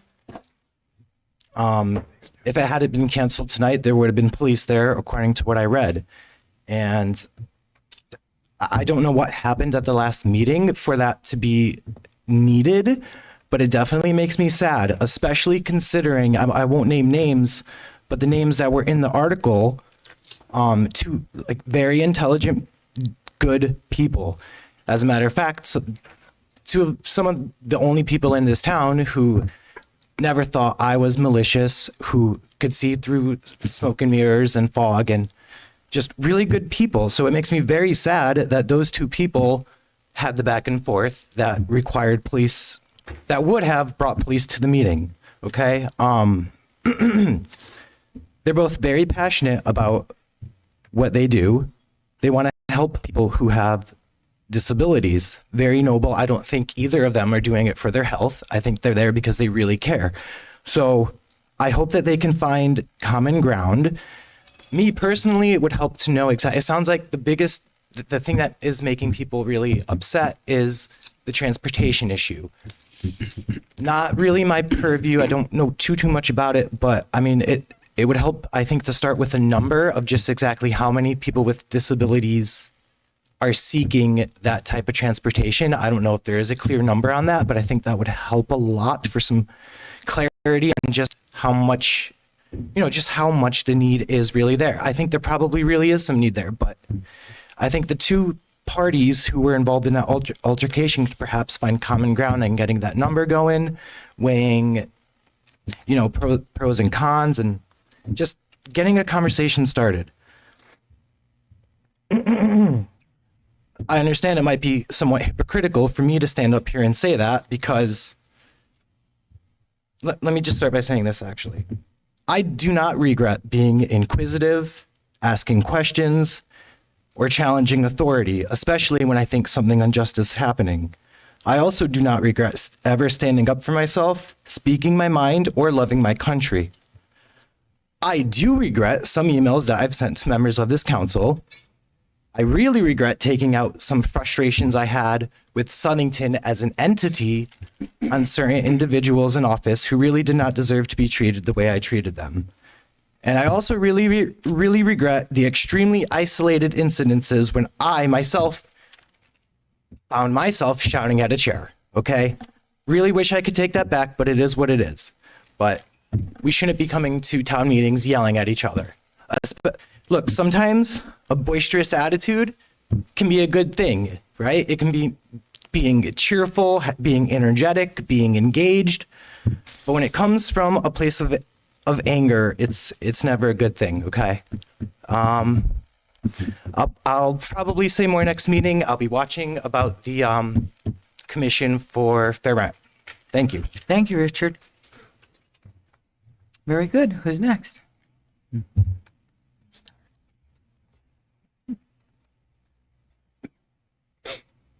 Much tonight. Regina Coviello, 12 Beecher Street. I know that you will be nominating and voting on a new member for the People with Disabilities Commission tonight. I would just like to say that Candace Mazzarelli has talked to and stated her interest in returning as a member to a few of the members of council. She is a wonderful woman, and who has so much to give to this community. She knows firsthand how to help and support children with disabilities to thrive. I ask that you please consider her tonight when nominating and voting. And that's it, except for, as you see, I'm in pink. Cancer awareness, everybody get checked, men and women. Thank you. Who's next?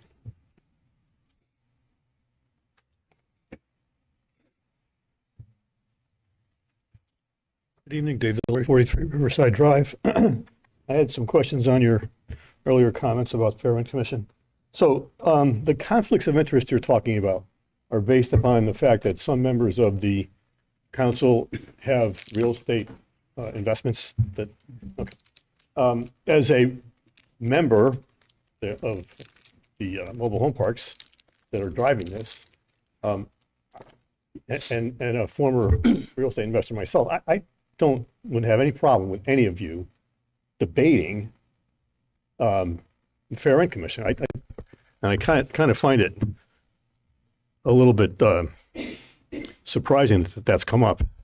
Now, if you were to appoint yourselves to the Fair Rent Commission, and then you were to be debating it, then I would have an issue. So is the conflict of interest based on anything other than the fact that some of you are real estate investors? Is there any other potential conflict of interest? For example, We're not supposed to. for example, Sun is a stock corporation. And if there were people with undisclosed interests in Sun Corporation, especially if they were appointed to a Fair Rent Commission, then I think people in our community would really have a problem with that. With that not being an issue, then we're not going to complain about, as long as the town attorney said, there's fair and balanced representation so that everybody gets a say. I don't think any of our members, we don't expect a Fair Rent Commission to, roll back rents to 1970s or something. We're just looking for the future and to be, so many of our residents that I have talked to over the last few weeks who are 80s and 90s living alone, and they're afraid.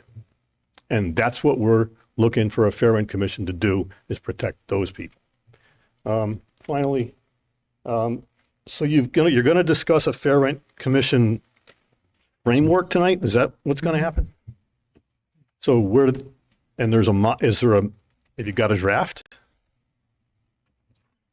Or you don't want to talk about that right now? We can't. I'll just, Madam Chair, if I may, we're not supposed to have a back and forth dialogue with the person at the podium. So it's not a question and answer. That's the reason why we're hesitating to. Okay, so, all right, I'll just wait. But you received a model fair rent proposal. And as far as an attorney's opinion going forward, I brought a very experienced attorney to the meeting with yourself and the town manager and the town council a month or so ago.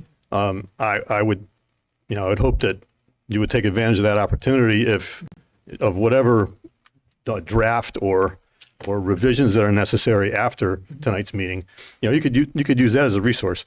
The gentleman has been doing this for 40 years. Thank you, Dan.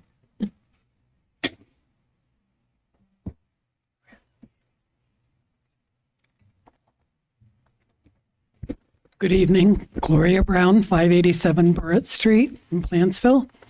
I would like to share with the council several facts about a friend of mine.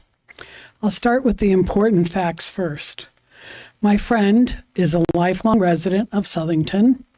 My friend has served our community in many ways, including the library board and as a member of this council. My friend is on the Southington High School Wall of Honor. This same friend was Connecticut Teacher of the Year in 2007.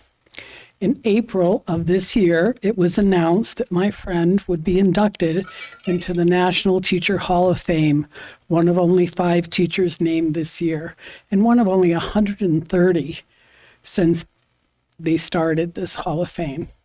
I guess you have to be a teacher to understand how important that felt to me. On April 21st, I sent an email to the chairwoman requesting that this council honor my friend with a proclamation. I have spoken to you twice before on this topic, which, as I said, is very important to me as an educator and to other educators. My only motivation in taking these actions was pride as an educator that my friend was receiving this huge honor. I was never asked by my friend to do this. I was never asked by anyone else to do this. Unfortunately, and sadly for me, other people have questioned my motivation. Those are the important facts. Now for two unimportant facts. My friend is a Democrat. Second unimportant fact, my friend is running for state office. Let's go back to important facts. Many of us are disappointed that almost 6 months have gone by since my first request, and my friend has not been honored by the town council for his amazing accomplishment. So after stating the facts, I will end with an opinion.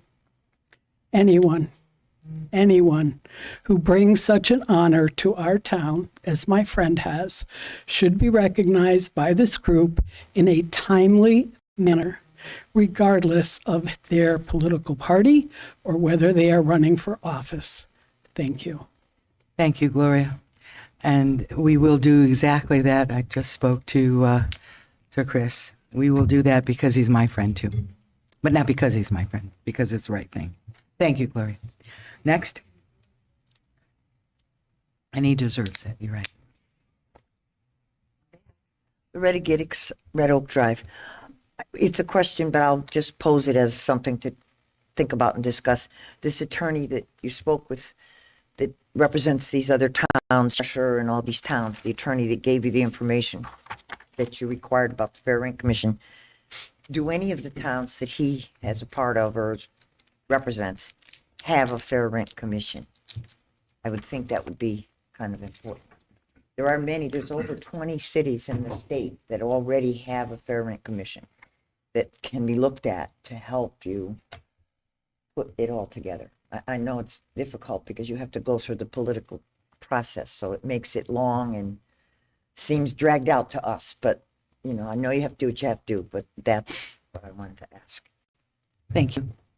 Is there anyone else for public communication? Please.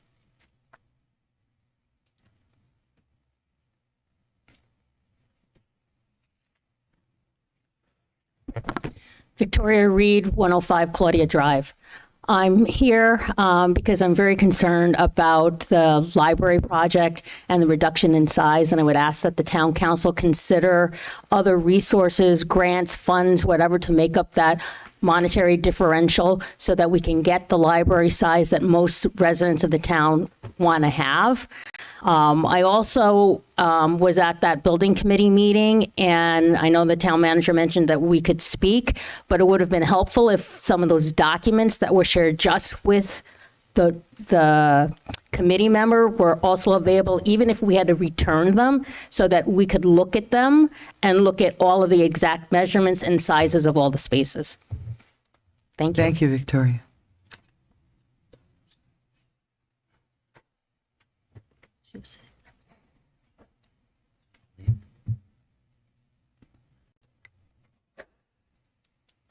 Good evening. Good evening. Kurt Hollis, 1 Sawmill Lane, Plantsville, Connecticut. I'm just up here to talk about the library. I'm going to be honest, I never was in a library.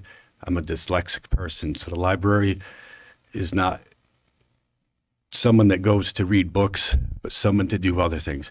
My concern about the library is most of you guys are homeowners, correct? Maybe you live in an apartment, homeowners. You sign a contract to buy a house with a builder. 2,000 square foot home you choose to build with a builder.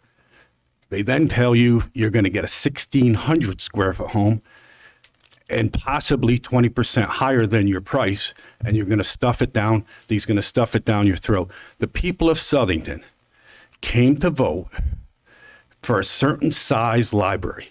If I put you under contract to buy a house for $400,000 of 2,000 square feet and gave you a 1,600 square foot home, you wouldn't accept it. I know you guys just want to stuff this library down the throats of the people. put it back out to referendum. That's what the people want. I'm here to speak to the people that call me. I'm not on the council. People call me and ask me, what can we do? They're too afraid to come. They voted for a certain size library. There's no way that you should choose. There's no way that you would allow somebody to sell you a house for the same dollar amount that was 20% smaller. And that's what you're doing. Put it back out to referendum. If the people choose to spend more money than they choose to spend, and if they don't want to spend it, don't spend it. That's plain and simple. Nobody would buy a home for less. Nobody. None of you would accept that. You signed a contract. A vote is a contract. Taxes are dollars. I think that people forget when they pay their tax bill that it's real money. This is real money. You're buying a service. When I pay my taxes, which are exorbitant, and I don't mind that. I love the town. I've done very well in this town. I pay my taxes. I want services. I want what I vote for. I don't want something I didn't vote for. Like I say, when you choose something, you don't want to go to McDonald's and buy a fish fillet and get a Big Mac. You want your fish fillet. These people voted for it, and it's not coming up to fruition. Put it back out, and if they choose to do it, then you choose to do it. If they don't, they don't. Let the people of Southington who pay their taxes get to decide that. Not you guys. Again, I was here at a meeting when Christopher asked that a Democrat could be on the committee, and you guys just shut him out. Democrats voted, Republican vote. I'm not a Democrat. I vote Republican. I'm a Republican. But a Democrat voted for the library. You put a Democrat on. This is a town. You guys run it like it's your place. It's all of our places. Give the people in Southington what they voted for. And if you can't, say I'm sorry and put it back out to vote for the people. But I want you to go home tonight and say to yourself, would I honestly close on a house that was 20% smaller than I accepted from a builder? None of you would do it. So please don't do it to the taxpayers. Please don't. Give the people what they pay for. Just give them what they want. If it doesn't work out, it doesn't always have to come to fruition because somebody voted. You put it back out for the people. That's all I ask. There's many people out there in the town that won't come to this meeting, won't stick up. They voted for something. They just want to get what they voted for. And that's all. Thank you. Thank you, Kurt. Is there anyone else who would like to speak tonight? Anyone else? Thank you, everyone. We're going to close off public communication. Thank you. Let's go right into item 8, old business. Action on the industrial infrastructure improvement tax abatement. Madam Chair, I'll make a motion to approve tax abatement. I'll second. So we have a motion and a second. Let's open it up for discussion. Any other further statements that you would like to make? We're going to go with the, as presented As by. presented, yeah. Grillo. Any discussion? Any further discussion? Madam Chair? Tom? Yep. I do think it would be important to be specific on the taxes. There was a lot of questions on defining the taxes. I think a few residents in the audience were confused because we use the word real estate taxes and personal property taxes. But those are terms that are applicable only to the industrial land. So I think that the sentence at the end of the first paragraph would, to clarify, if we're able to, without holding a whole nother public hearing, I don't think it's a substantial change. I think it's more of just defining what the actual abatement is crediting. And to my understanding, it is that the abatement will be credited against existing industrial real estate or industrial personal property tax. You come to with the last sentence, this program shall not apply toward any residential, commercial, and mixed use. Does that make you more comfortable, or? Well, that's in there, but it's still, I still think it's a little bit unclear on what taxes are being credited. But that's just my opinion. If others feel comfortable with it, I think we do have it on the record, what the intentions of the abatement are. So at the very least, I think that's good that we got it on the record. Could we add anything to this document without having another public hearing? Alex? If it's a clarification and not a change to the actual program, you absolutely can. But if you're going to doesn't sound like you're making any changes, so I have no objection.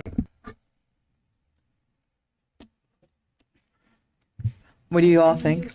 Well, you would just be, I would say in the first paragraph where it says 100% tax abatement for the cost of road and infrastructure for the value of those improvements, that's where we'd have to add something, right, to make that clear That's what I was to thinking. what Mr. Lombardi is saying. And specifically, you want to add only for industrial property? Well, That's really what it's for, though, right? It's for Does the that mean cost of the road and The infrastructure. last sentence, it talks about the program is located in I-1, I-2, and the other one, so I may be misunderstanding what you want clarification for. Do you want clarification to say it's used for any industrial property for those particular, because I think the entities. It does say that. It begins that's with what I'm saying. if municipal, industrial, road, and infrastructure Right. improvements. Industrial is in there. Right, that's why I was a little. I'm sorry, Madam Chair, but it does, do we still have an I3 zone, Mark? No. We eliminated I3? I don't. Because we had a heavy industrial I once thought we had for an I3 large. zone, which allows outdoor storage. Right, so that's, Landscapers and so just using the term industrial would probably be a little bit confusing. It says I1 and industrial, I2. I-1, I-1, 2, so it does not apply to I-3. Right, but down below, it says it doesn't apply to any residential, commercial, or mixed use, and it should say and I3, really, to be clear. If we still have I3, I mean, we've been off planning and zoning for a few years, so I just don't know. Remember, all I'm saying is, this application has to go through economic development. Economic development is the first stop. So the economic development coordinator, I'm very, very confident can explain what the intention of this is. I think if you want to add 3 in there, that's fine. That makes a little bit, but it says I-1 and I-2 properties, industrial zone I-1 and 2. So I don't see how if someone goes in and says I-3 and the economic development coordinator, who you have to go to first, you have to apply to him first, he will explain that it's not I-3 property. But if you want to add it in there, I agree with the town attorney, we could just add it in there. Instead of just, I'll add in the bottom, we could add in the bottom where it just simply says excluding those, including I-3. For me, the bigger clarification is the off-site tax abatement, that the cost of the road and infrastructure can be abated through other properties outside of this one. That one to me is not clear in here. So that for me, and maybe to the town attorney can clarify that, because if somebody owns 2 or 3 or 4 other properties, they can apply the cost of the road and infrastructure to 5 years grand list on their other properties and get abated if they have I-1 and I-2. If they're I-1, I-2, So where is that? related. Where is that called out for in here? Second line, first paragraph, the entity and/or related entities may apply for the abatement. So If you're concerned with the nexus of the entities, Yeah, the reason that what you're concerned with? no, yeah, because when I read this, the entity and or related entities, I thought of the entity of the property that was being developed, or if there were multiple people, multiple entities who own that property jointly. That was for me when I read it, I had assumed that entities meant the property in question, that was having the road built on it, that type of a thing, not. If they owned, right. LLCs or corporations. Right, exactly. So that's the only, for me, somebody might look at that down the road and go, hey, why are you abating property taxes across town when the road is going over there? Well, I think my confusion has been addressed, and at the same time, all these applications will come again to the economic development coordinator and back to the town council, where we could be very specific and say, okay, this entity, these are the taxes that the entity was paying, and this is how the abatement's going to work. So I do get some comfort. It'll be explained long before that when they apply for it in the economic development. Okay, I'm just, right now, I'm going to say this.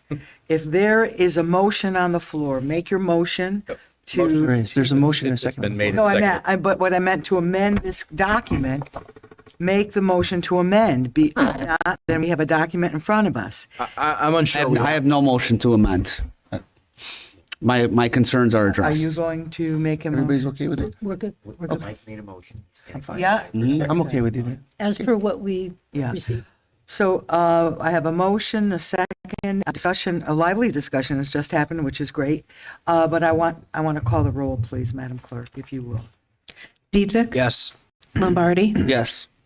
Palmieri? Yes. Perry? Yes. Chaplinsky? Yes. Del Santo? Yes. DiPaolo, Yes? Triano. Yes. Item B, action on the recommendation for the fire company 5 generator.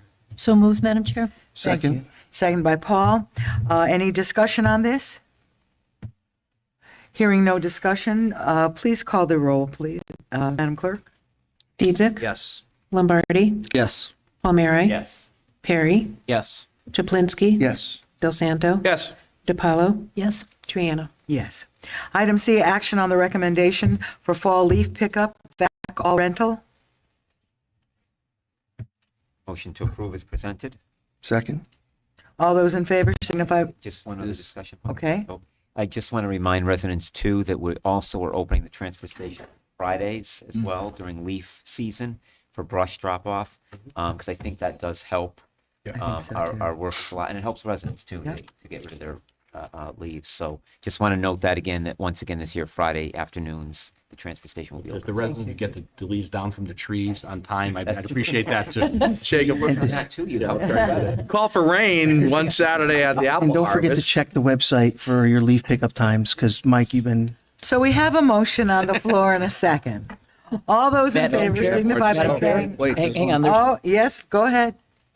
So again, I love to hear that again, we are changing the ways that, we're doing the leaf pickup by obviously the town buying the proper equipment. That again, I've come to council meetings and stated several times that again, there's different equipment out there that we could utilize.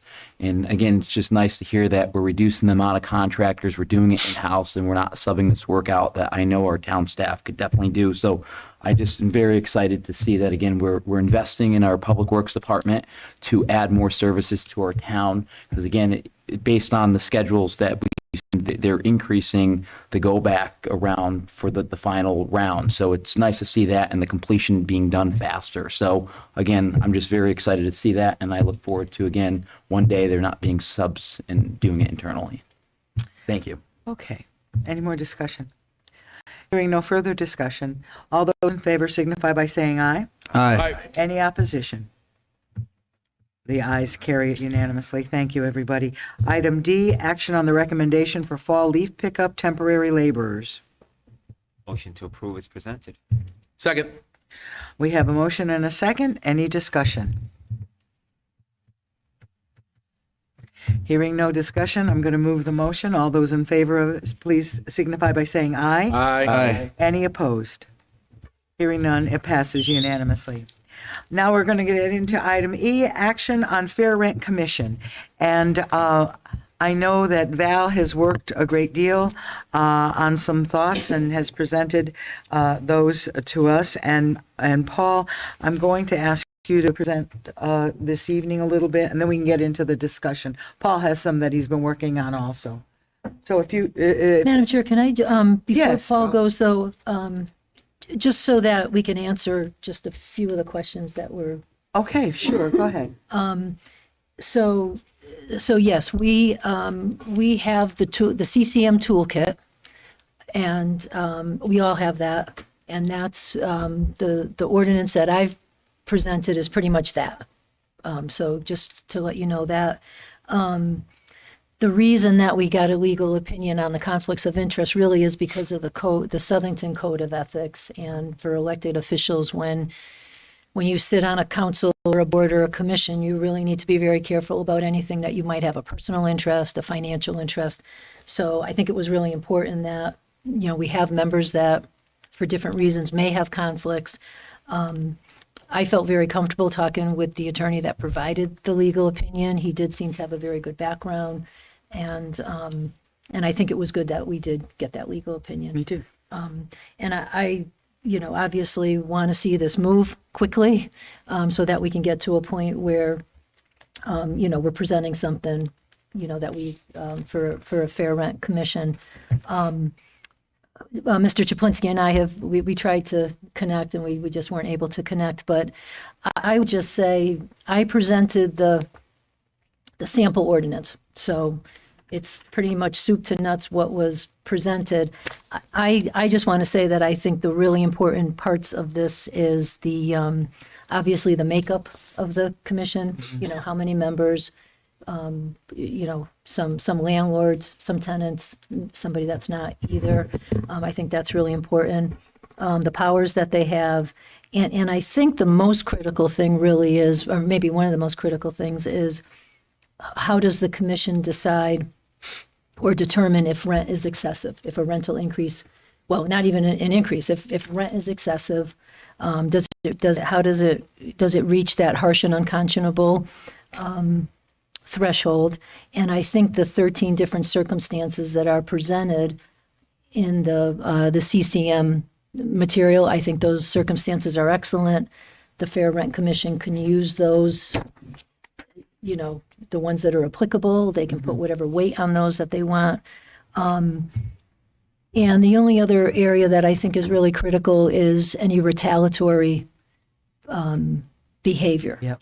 I think the retaliatory behavior, if, while a case is pending or things like that. So I think the retaliation section is important.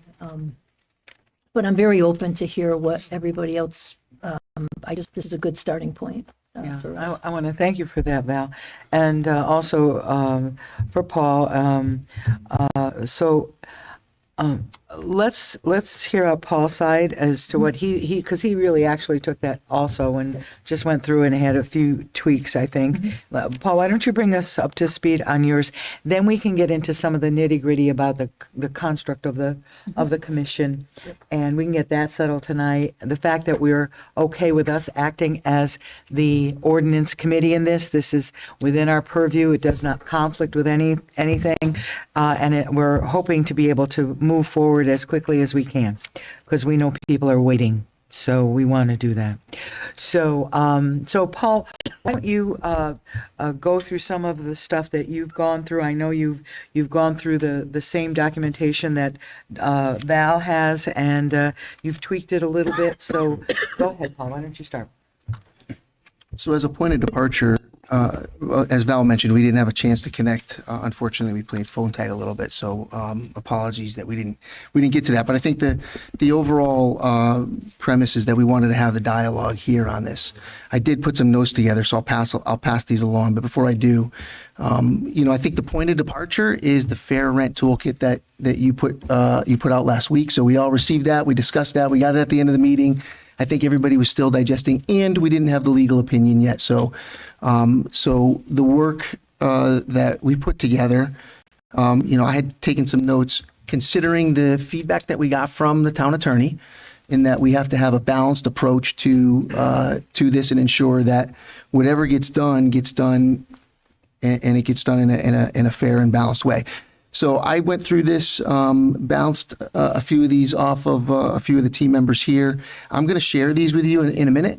And I also wanted to say also that it's, it is important when it comes to the legal opinions. We get asked all the time about conflicts of interest, and we have to disclose financial disclosures and what do we own in town and what don't we own.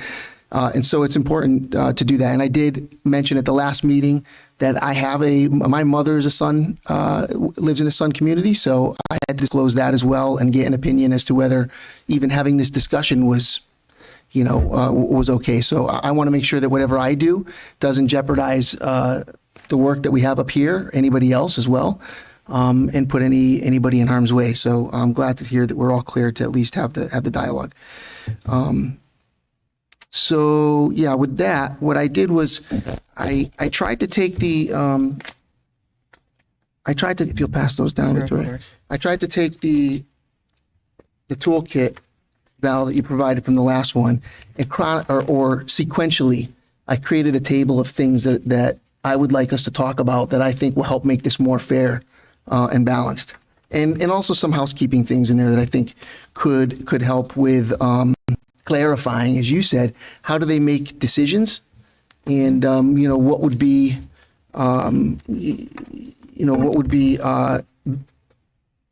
good for us to consider having a dialogue on and adding in or changing. So if it's okay, what I'd like to do is, if we can go from the table, we can just go down each one. And let's just talk about each one. What I did was I put in the essence of the proposed change. Not each one is verbatim, the change in here. I tried to make it verbatim, but I looked at this so much, my eyes were going a little crazy. So, and then I put some rationale off to the right of this. So what we'll do is we'll go through it section 1, section 2, section 3. Some of these I think we go through pretty quickly. Some of them are a little bit more meaty. We might want to pause on it. And if we don't get through all of it tonight and we have to continue this, we'll continue. So section 1, I saw the terms now remember, this is a proposed ordinance, right? It's a model ordinance that a body came up with. So I suspect that most towns are going to take this and massage it to what fits for them. So I suggested in 1A, it says that the purpose of this is to controlling and eliminating excessive rental charges. And to be fair and balanced, I suggested putting in there more neutral language and eliminating the terms control and eliminate, and just say that the purpose is for determining whether rental charges are excessive and unconscionable, because that's the essence of the ordinance. And so to remove the kind of the more harsher language, that's a suggestion. 1A also says that and carry out the purpose, duties, responsibilities, and all provisions of the above described sections, meaning the state code, and any other state sections or statutes as they may be amended from time to time. I suggest we remove as they may be amended time to time. And the rationale is we don't know what those amendments are going to be. And so, to have complete control over our own ordinance and not have, the state change a part of this and we not know about it and have it affect our ordinance, I suggest we remove that. And anytime there's a state change, we can reassess whether we have to update our ordinance or not. 1B. I'm sorry, do you want me to give you feedback, or do you want to go through everything? Sure, you can give feedback on that. Just so if people want to talk about it. Sure. So the only reason I think that could be, that's important, I mean, we tend to see those in a lot of legal documents, is because then it's already there. So if the state does have an amendment, but our Fair Rent Commission doesn't know about it, we don't want the Fair Rent Commission to do something that they shouldn't be doing. So as they may be amended from time to time is very, I think Bill might agree. I think that's pretty standard language so that you're covering yourself. Because if not, you're going to need a person on the Fair Rent Commission to have to be continually looking at the state statutes. Usually, I believe our town manager and our town attorney get notifications of state statutes and they can confirm, but that's exactly the reason why, though. In a world where the state continues to try to ask municipalities and impose on municipalities, we hear about all of these state regulations, and we hear about state laws trying to be enacted to force state changes on local municipalities, and you have local municipalities pushing back. In some cases, there's ordinances like the one that's provided to us, where some things are required and some things are optional. And so where they're optional, at the very least, we have the ability to opt in or opt out. Right. So I guess that's the key, is if the state makes an amendment that's optional, then that's okay. But if the amendment is not optional, it's not, there's nothing we can do about it. It's correct. So. Okay. Then 1B, I put down, I had suggested here, a 7-member board can get unwieldy when you're talking about 7 members, 3 alternates. It can be pretty big. I tried to liken this commission a lot to what our tax appeals board would do, right? You have a small tax appeals board that looks at your property taxes. You file an appeal and you say, hey, my property taxes are too high. Here's I'm submitting my rationale, my reasoning for that, and so for me, I just think, 5 people would probably be more appropriate versus 7, still keeping with 3 alternates to ensure that we always have it. And I like the suggestion of having 1 residential renter and 1 residential landlord from Southington on there. I did put Southington, I changed it because the model says enter your town. So enter Southington, enter town council, because it says the town council or the mayor may change these. So we clarified that the town council will change it. And I also suggest that we add the town attorney or designee as ex officio. These can be pretty weighty topics, and they may need some guidance time to time. So having a town staff member or the town attorney on the board as ex officio to answer questions, I think will would help say- speed the process. Yeah, I would think a town staff, I mean, I think in our meeting, they talked about having a town staff person could be very helpful. Town attorney, you have to be careful in case there's any conflict. If the town attorney owns. Agree. Yeah. Chris? And the other point was this, I thought the 7 members was good because it's really a total of 10 members. It gives a little bit more variety, notoriety to the commission, and really only 4 of them, of the 10, the 7 sitting members plus 3 alternates. That's 10 total members. Only 4 of them technically need to be present. So to your point, I understand your point about maybe not having quorums and whatnot, but I thought 4 members is a reasonable amount of a 10-member appointed commission. These commissions are they're basically ad hoc. So they don't have regular meetings. They have a meeting when a complaint is filed. So I think to be honest with you, we're going to have to field a full commission each time. That's the reason why you have 3 alternates. So you have 5 people, you pick a date, you come up with a few different dates, and you get however many you can to be there, but you should probably have 5 in the meeting. You'll see in the next section, one of the things I suggest is instead of following our standard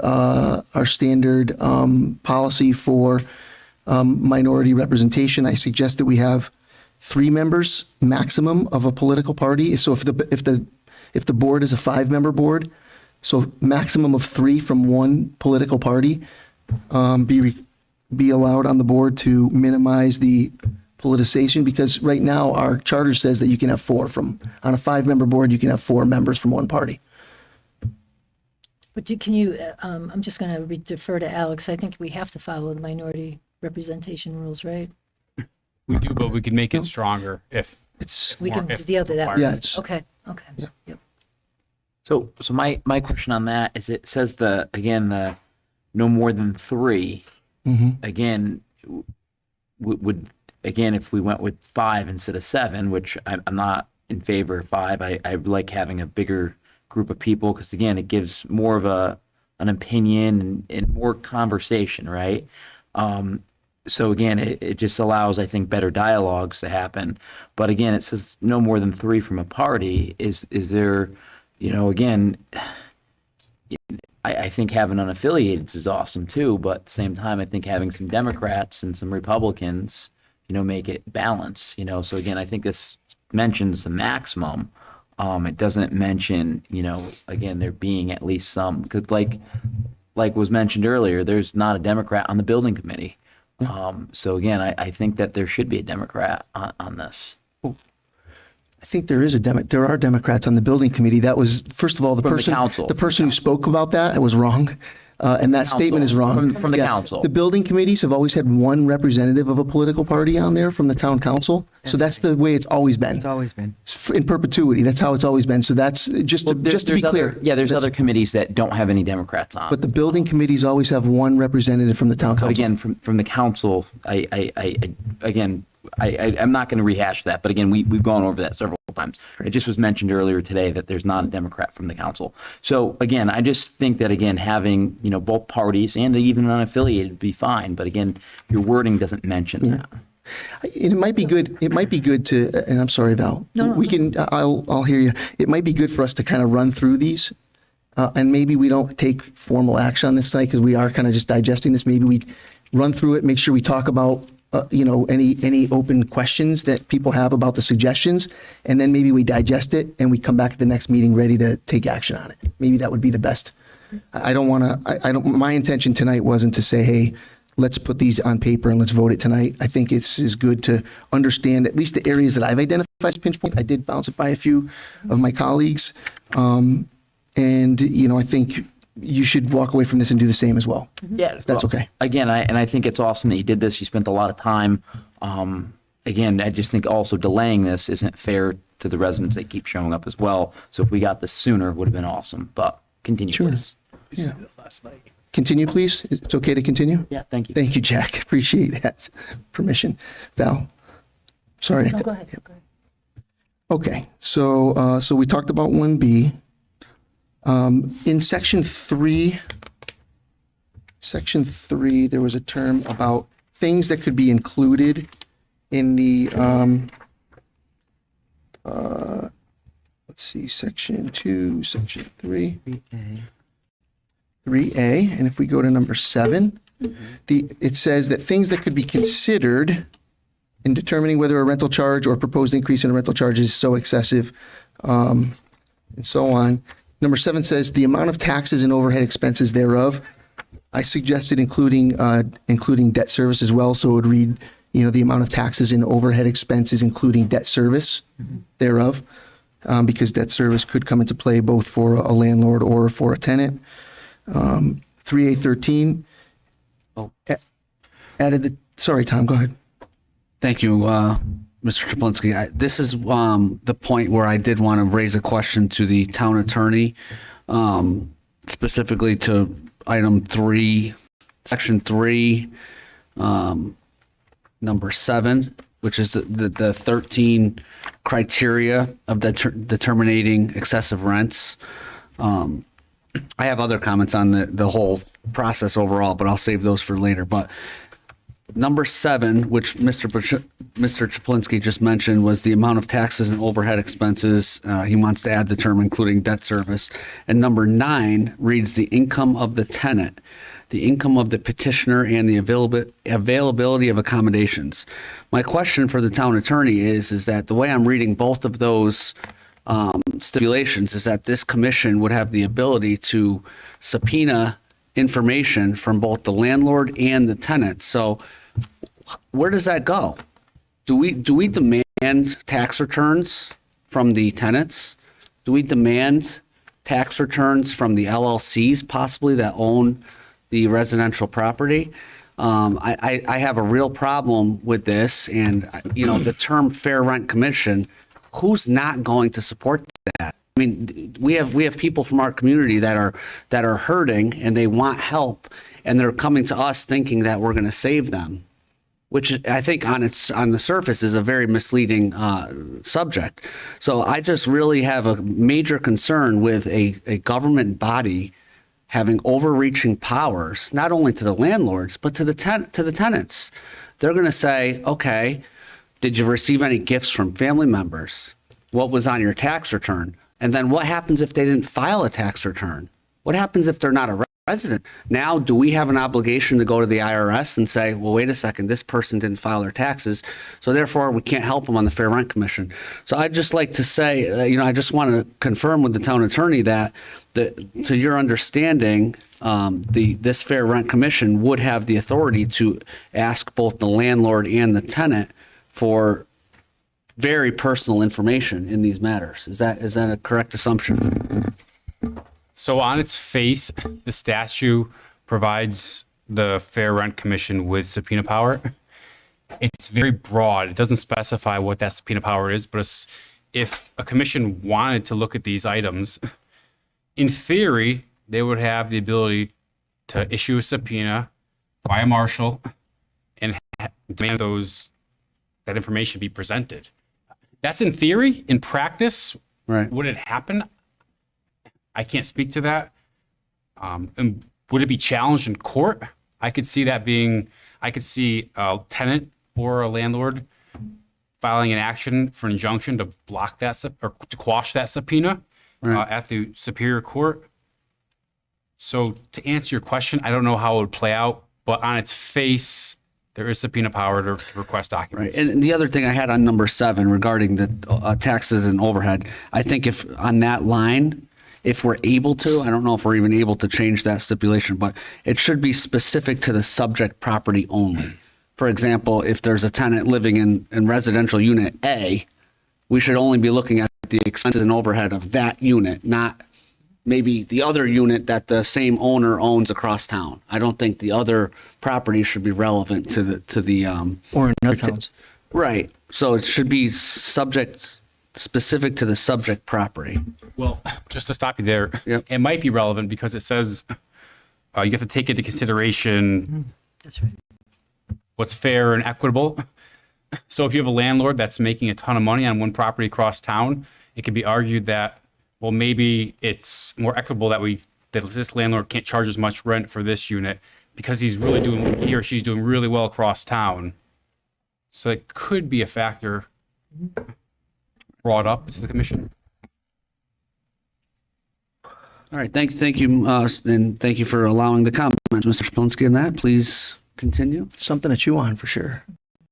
Is there any comments on that before I mean, it is kind of a little bit of a slippery slope, right? I mean, Well, it I hope could that be. there's some discretion that's used, but not Right. I think abused. I think what would happen probably in practically is that these 13 different circumstances plus others, it makes it very clear that the commission could consider other relevant circumstances that aren't listed.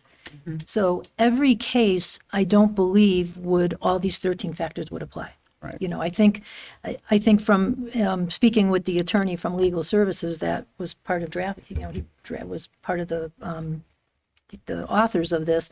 What he had said to us was, the Fair Rent Commission is going to try to mediate it. They're going to try to work together.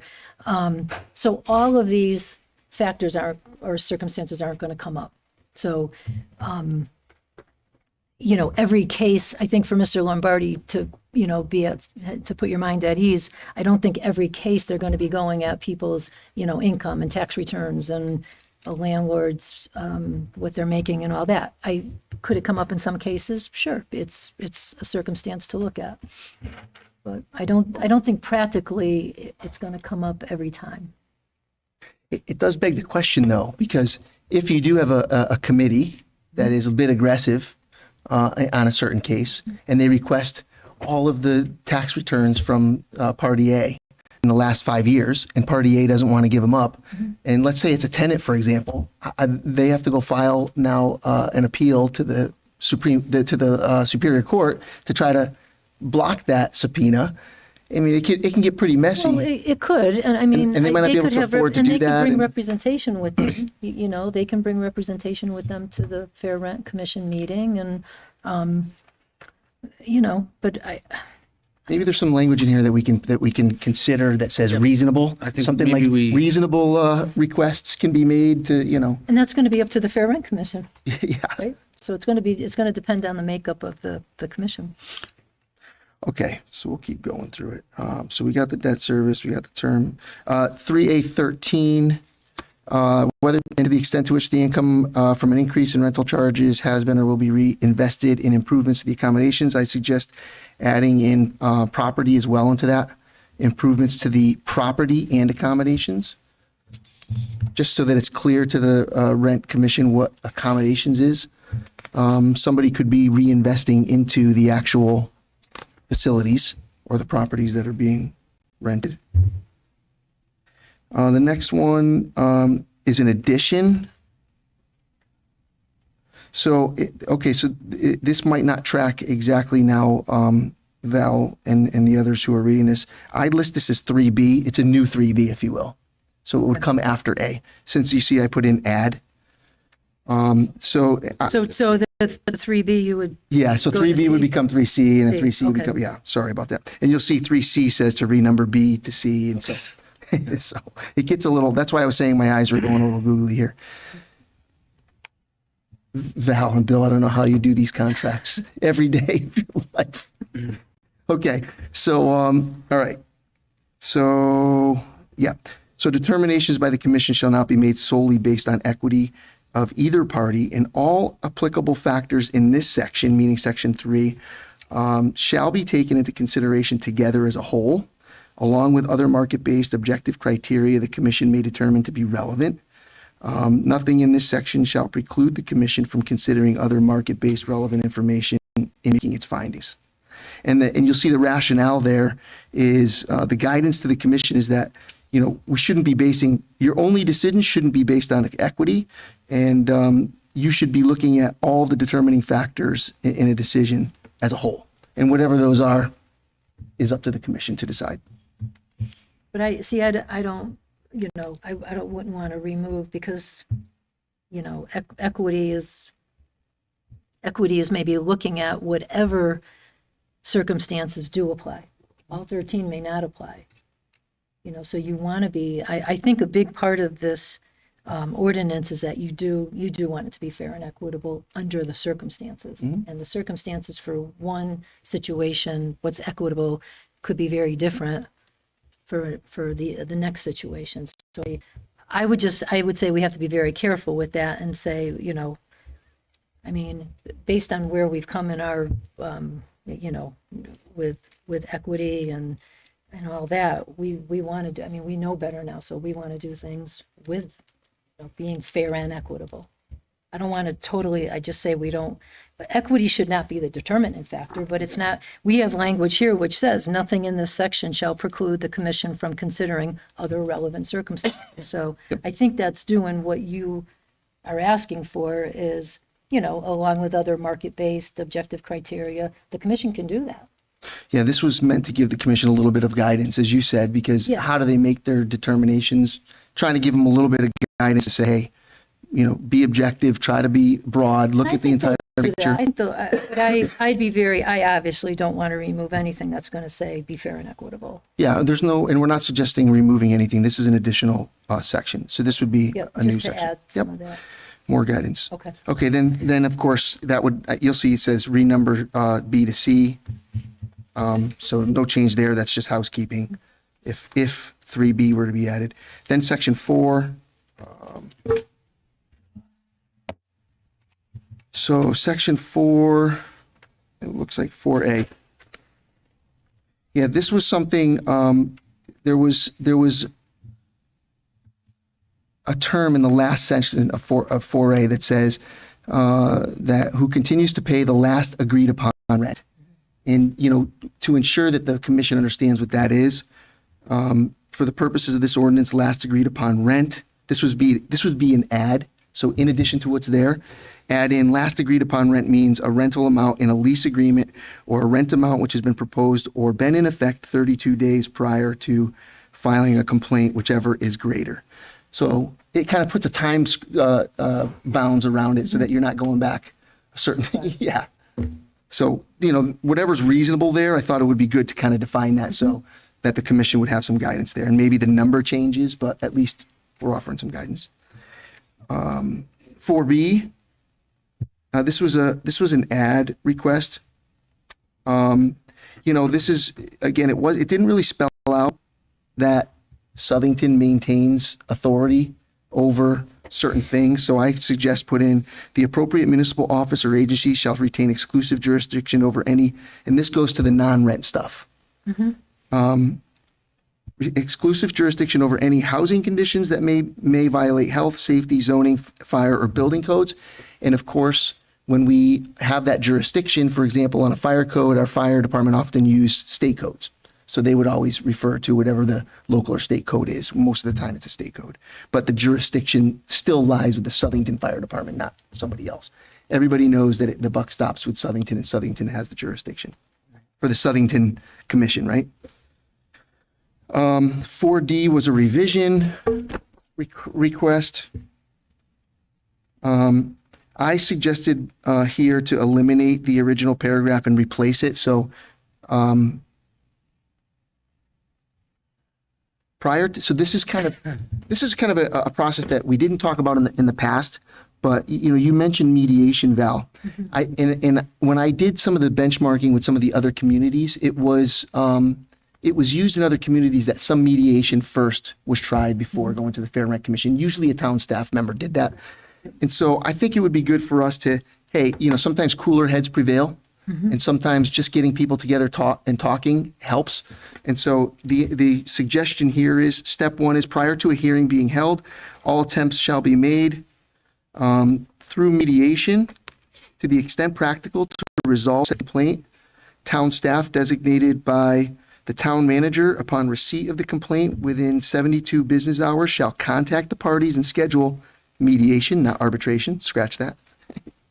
and schedule mediation meetings to attempt a mutually agreeable resolution to the complaint. Any agreement to resolve the complaint shall be in writing and signed by the parties. And then if that doesn't work, so that's only a 3-day, right? Within 3 days, we're going to try to schedule something. We're going to try to have a discussion.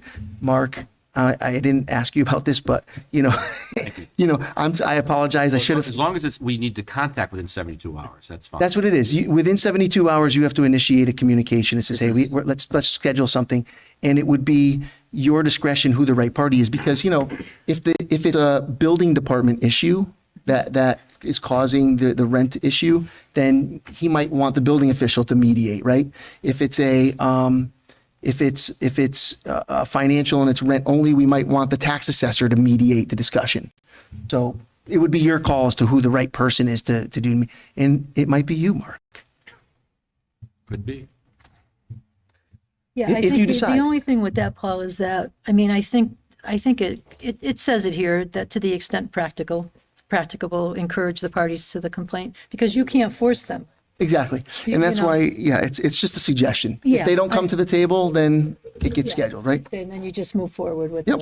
with the rent commission. I think if we have a bunch of these, what could possibly benefit here, if you get 6, 7, 8 of these that come through, the town manager is going to see them. He's going to see the output of them, and he might get the parties together and go, hey, I've seen how this has gone down 6 out of 6 times. Right. Well, the other thing too is So you that can avoid trouble. you have to be very careful. Is that mediating something is not an easy thing to do. You have to have the skill to be a mediator. So, if there's going to be one staff person, for the most part, maybe they get some training, and that staff person is the one that works with the Fair Rent Commission. Because it's not an easy thing to do, to be a mediator, and you have to be trained, just because they have knowledge in, like you said, like the building piece or the, another piece, it doesn't mean they're a good mediator. That's right. And So, let us know, Mark. Within the next 2 weeks, if you think it's possible if to it's keep under this. my jurisdiction, I'm comfortable with that part of it, as long as I have enough time to contact and make sure the landlord, or excuse me, the complaining party has to give information to my office of the other party, because I can't find it. Yep.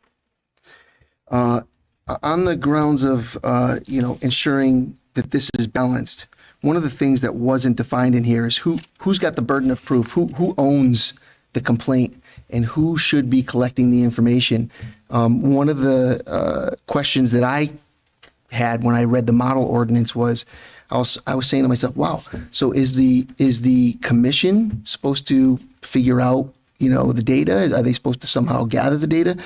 So I wanted to make sure it was clear here that if there's a complaint, so this would be a new section in 4I.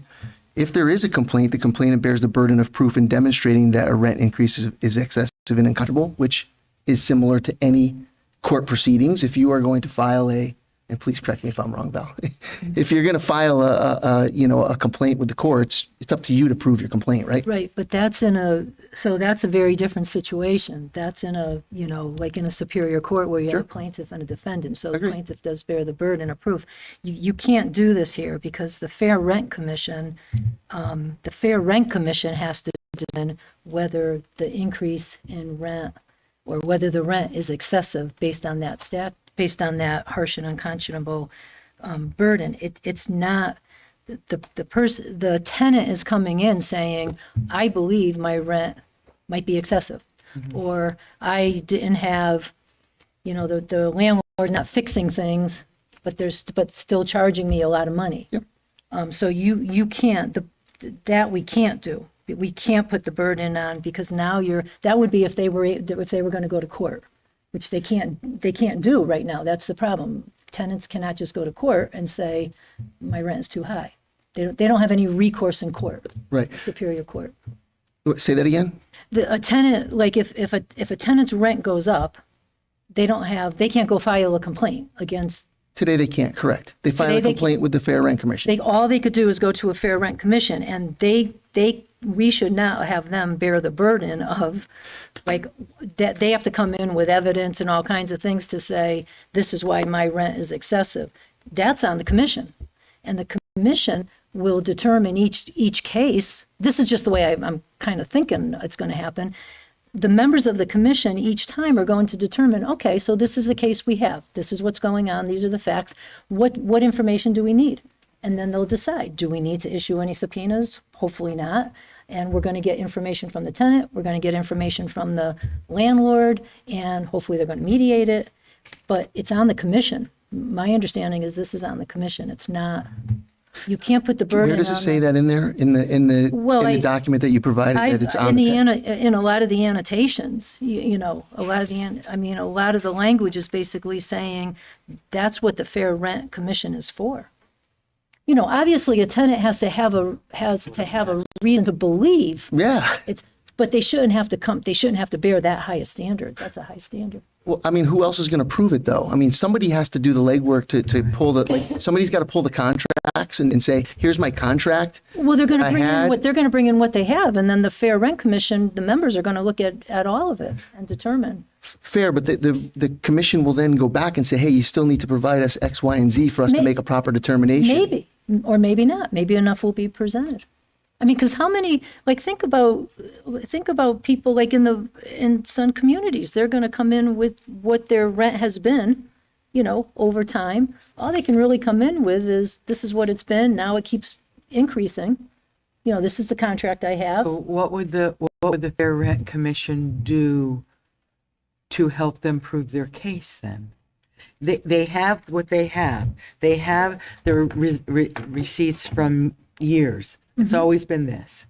So this is their proof. This is why I feel now that my rent has gone up this high. Right. So they're really bearing the burden themselves. Yes, I don't want to mean to say they're. I don't know what else the commission would have capability of doing other than relying on what the tenant or the landlord brings in. Let me give you a scenario. Let's say a market-based. Let's say. Chris, I'm sorry, Chris. Go ahead. I agree with that. I can't see, especially I don't like putting this burden on the residents. I don't know that that's a fair ask to put it on the residents who live in the community, because they're coming to us for support based upon past practice with their rent. I don't know that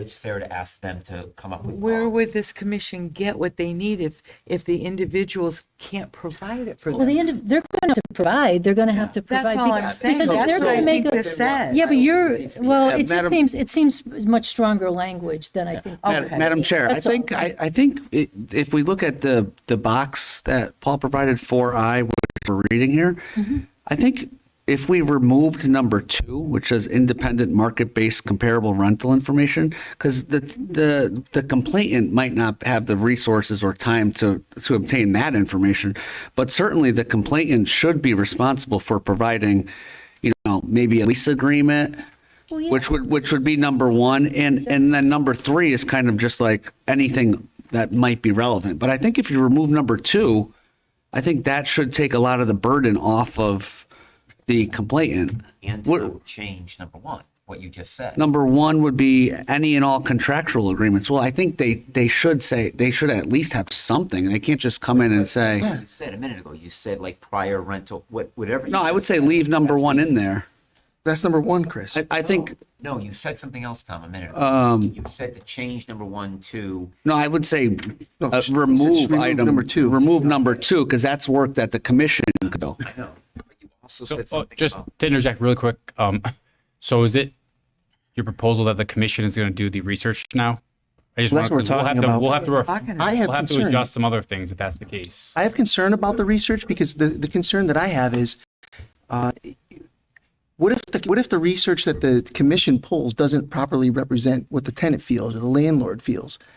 That's why I think if any research is going to be done, typically when you bring a case, you bring your evidence there and you say, here's my evidence. If the commission puts together a case that's skewed and misrepresents a tenant, then the burden is on the commission for making the mistake of doing that. That's what I'm trying to avoid is the commission shouldn't have the burden to say what is appropriate as a comparison and what's not. Somebody, the person who is filing the complaint probably, I'm guessing, is going to do a little bit of homework in advance, and they're going to go, hey, look, I looked at the rent of X, Y, and Z. Here's mine. And now you've got the comparison. They've provided that instead of, But here's my other concern, I guess, especially on your column on the right. Burden of proof and cost for both parties are similar.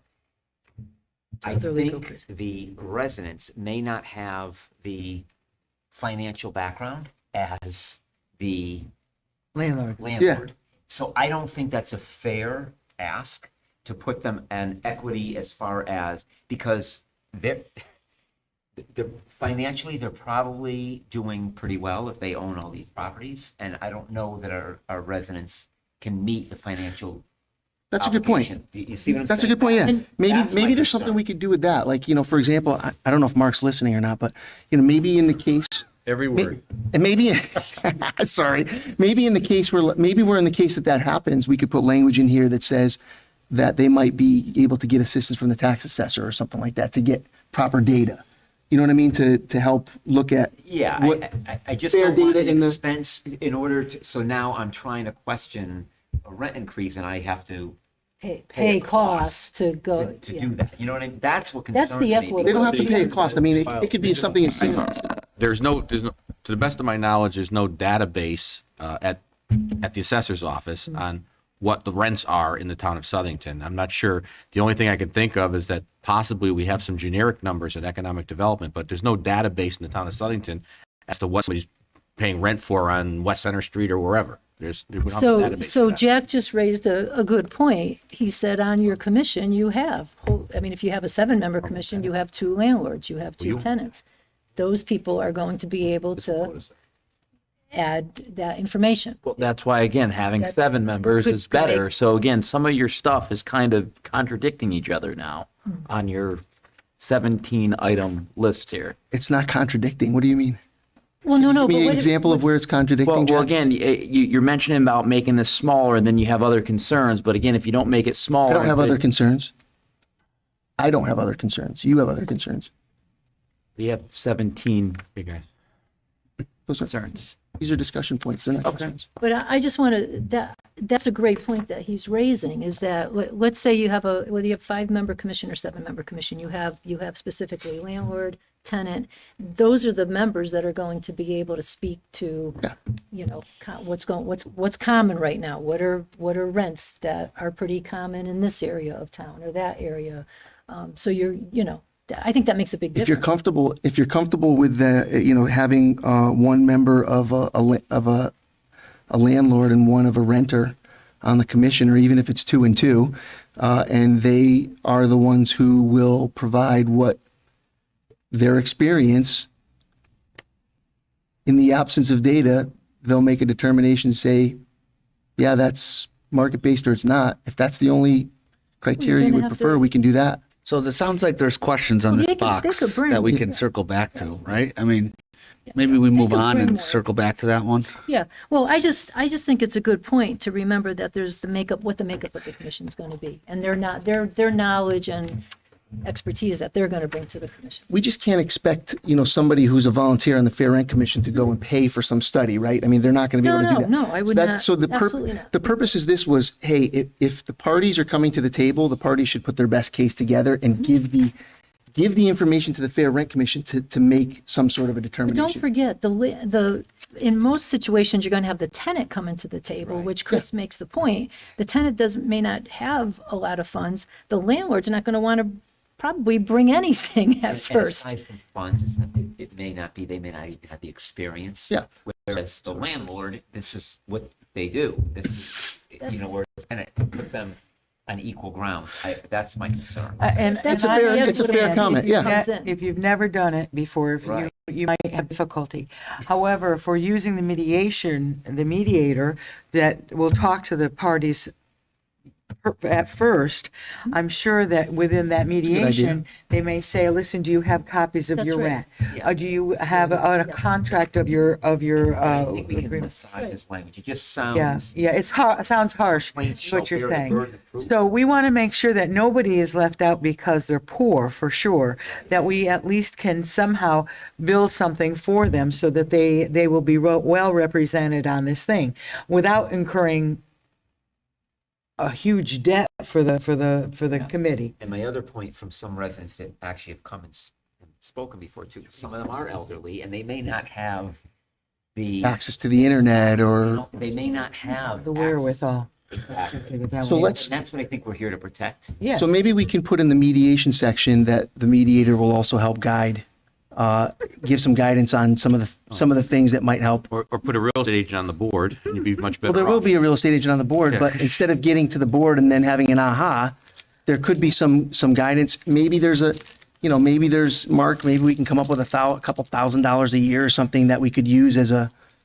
fund for Well, I any think type of just- ancillary stuff. I think just a list, if somebody's coming in for mediation, I think it's fair to say, listen, this is a list of things that you really should have. What's what was your contract? Do you have your contract? Do you have your canceled checks for your monthly rent? Where's the increase? When did it get more difficult for you? Those things are just simple things that could be mentioned to help somebody who has. I only have this copy of my contract, and the mediator can say, that's all right, I'll make you a separate copy. Madam Chair, that would be up to the commission to put those regs into place. So they Okay. could have an intake sheet or a form to fill out with all the required Don't tell me. attachments or supporting documentation. Say one quick thing. Thank you, Alex. Yes, go ahead. Madam Chair, just one quick thing. I just want to, maybe just twist it a little bit. So, whenever you look at this document, right, and this is for everyone, this isn't me trying to be political, we're just looking at the document, right? So you can have the situation where you could have a wealthy tenant and a indigent landlord, right? Yeah. So anytime you have any one of these things, you got to twist it both ways. Is it fair to both sides? Yeah, And really, my big fear is each party bearing their own costs. Is that, look at the people here. You have Connecticut Legal Services, Connecticut for Housing, Connecticut for Housing Center. These entities represent indigent people, and they seek attorney's fees when they prevail. Okay, so the last thing I would want to ever happen to people in the Sun community, anybody else, is a landlord lawyers up, and now they say, "Here's my legal bill. I prevailed. It was not unfair, unjust." Okay, that's how I look at that. Is it's fair to both sides. Both sides walk away and pay their own fees. Connecticut legal aid doesn't get paid, and the corporate attorney doesn't get paid. So that just look at it that way when you look at those things. It's not saying that. I'm not making a comment on the burden of proof thing. It's more the parties bearing their own costs. So that's what I'm saying. Maybe Val, let's try to massage this one. Maybe this is one of the things we can work between now and the next couple of weeks. How do we get the essence of it without it being too overbearing here? And the goal is really to try to get as much stuff to the commission up front so that they can make it. And then if there's some massaging we need to do to soften the wording, the burden of proof is too much. Let's work on it. Sounds good. Let's go. We have a couple weeks to do We're that. gonna have a few- Okay. Later tonight. 5B. 5B, new. So this goes back to the 5-member board. If it becomes 7, then this changes a little bit, but the essence is to ensure that the decisions by the commission are non-political in nature. Any determination of a complaint to be so excessive based on the standards set forth in criteria 3 is to be excessive and unconscionable shall be made with a minimum of 4 or 5 members. If a motion does not achieve the required minimum of 4 or 5, and it fails.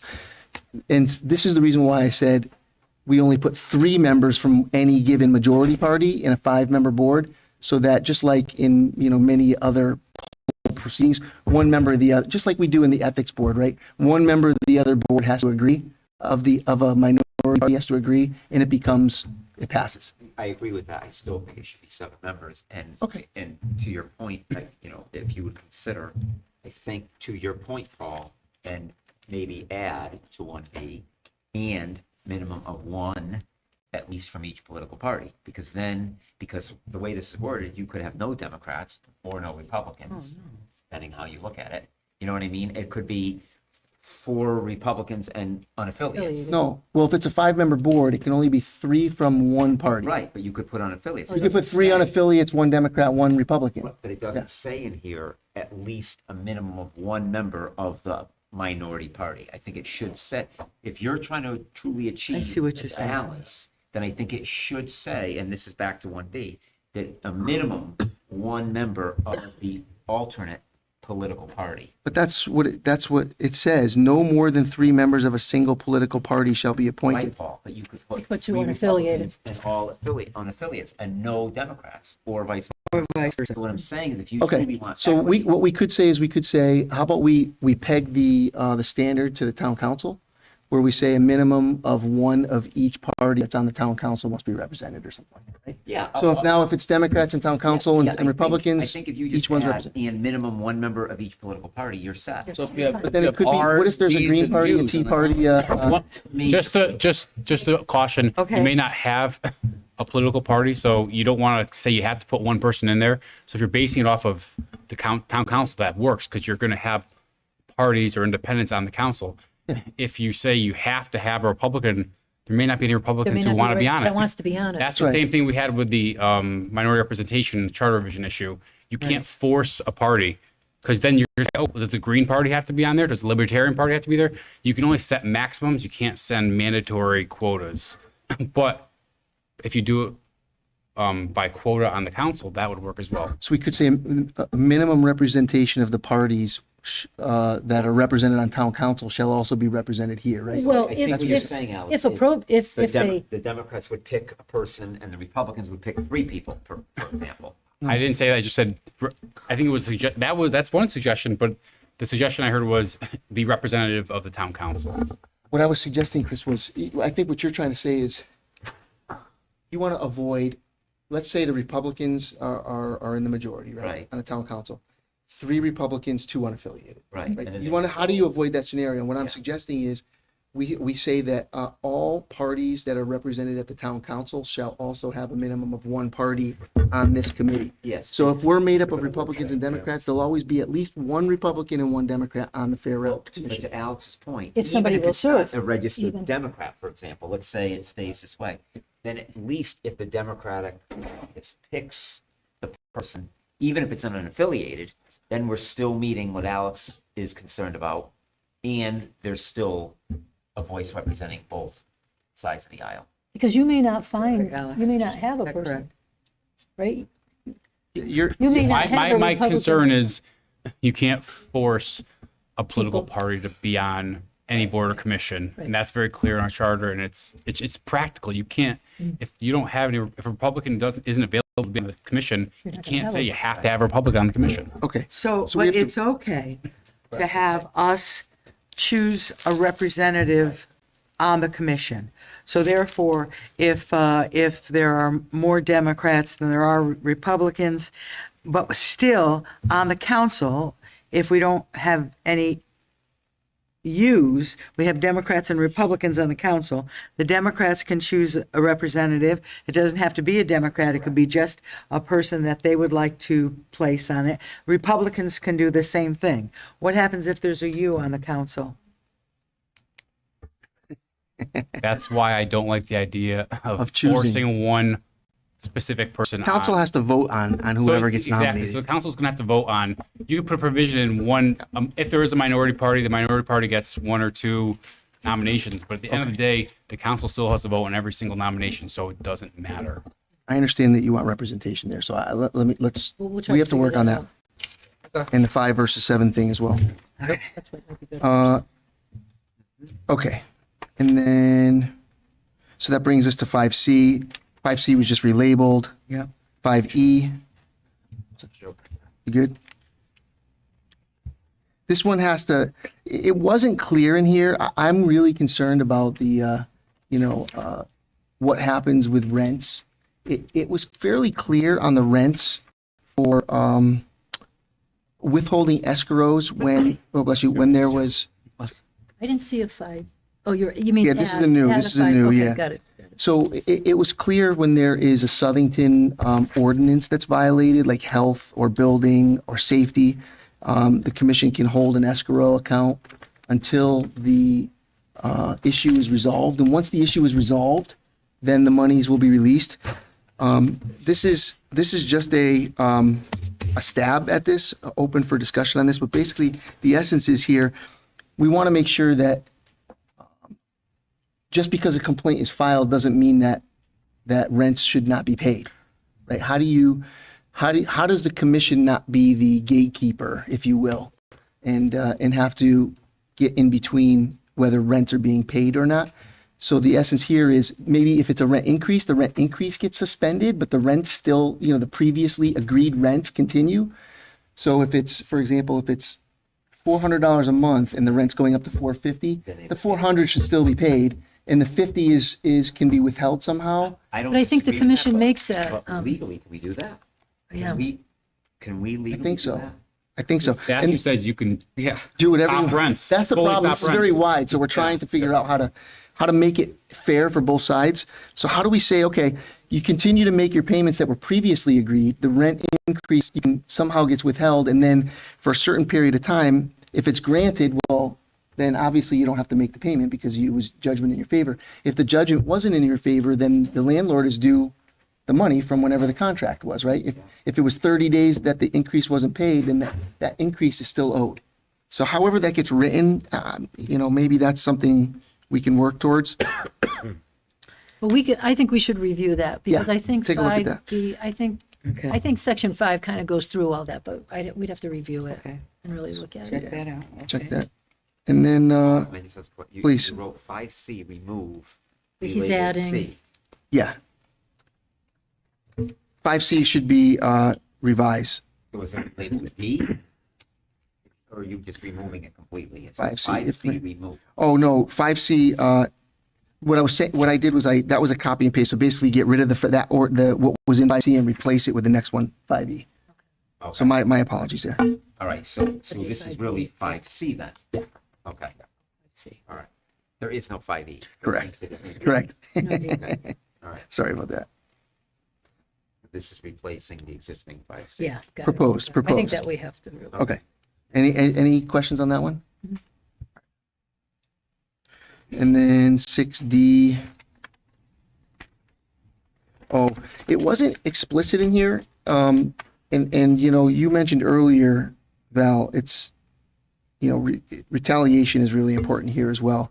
So, we want to make sure that if there is an appeal or civil action is taken, that civil action filed properly with the court, it would not be considered retaliation. That's a standard procedure. You mean by the landlord? Either way, right?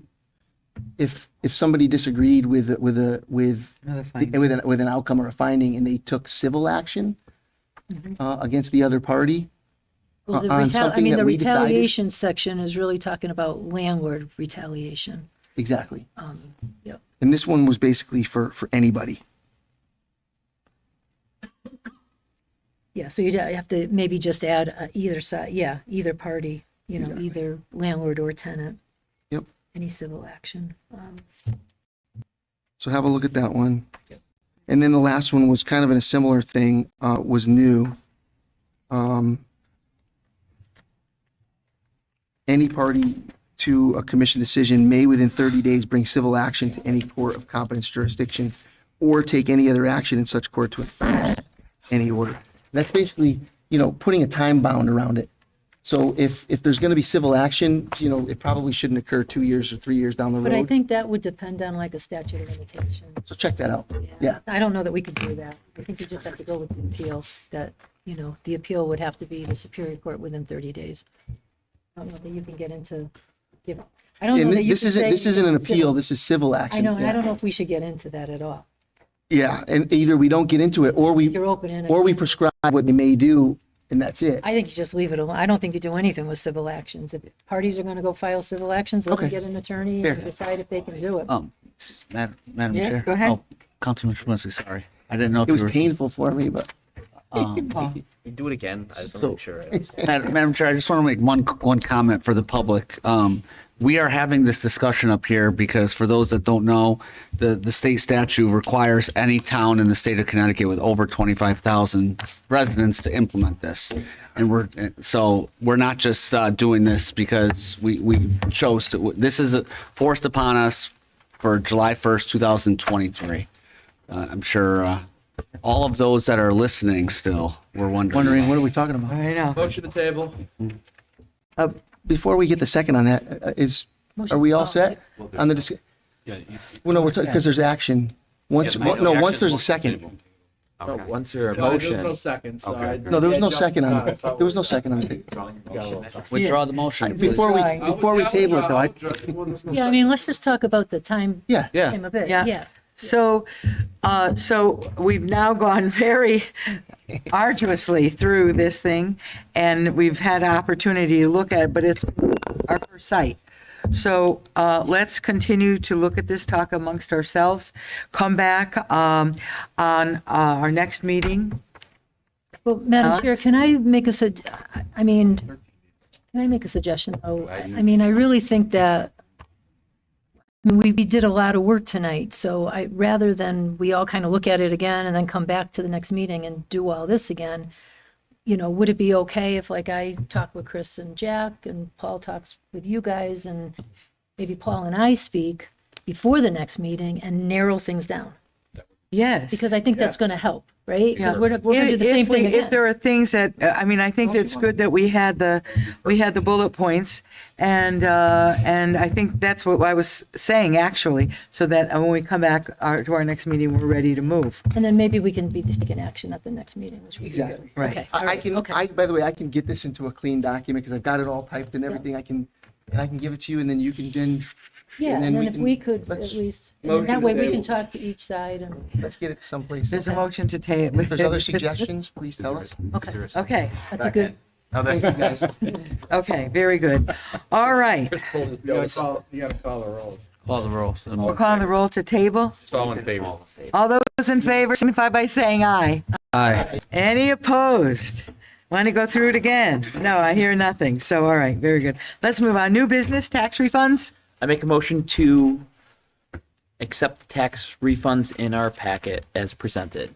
Second. I have it here a second. All those in favor signify by saying aye. Aye. Any voting no? Hearing none, let's move on. Item B is appointment, one commissioner for persons with disabilities. Before we enter a name, before we go any further, I just want to say that there are very competent people. Val brought up a name. We've got another name, and of course there was a name brought up tonight. And so all very qualified, but we're going to go forward. May I have a name, please? I'll make a motion to nominate Kristen Curley of 35 Valley Forge Court in Southington. Second. So I call want- the last name again? Kristen Curley. Curly? She is unaffiliated. can you, And I'll give you a little background. during yeah, discussion. just get some background.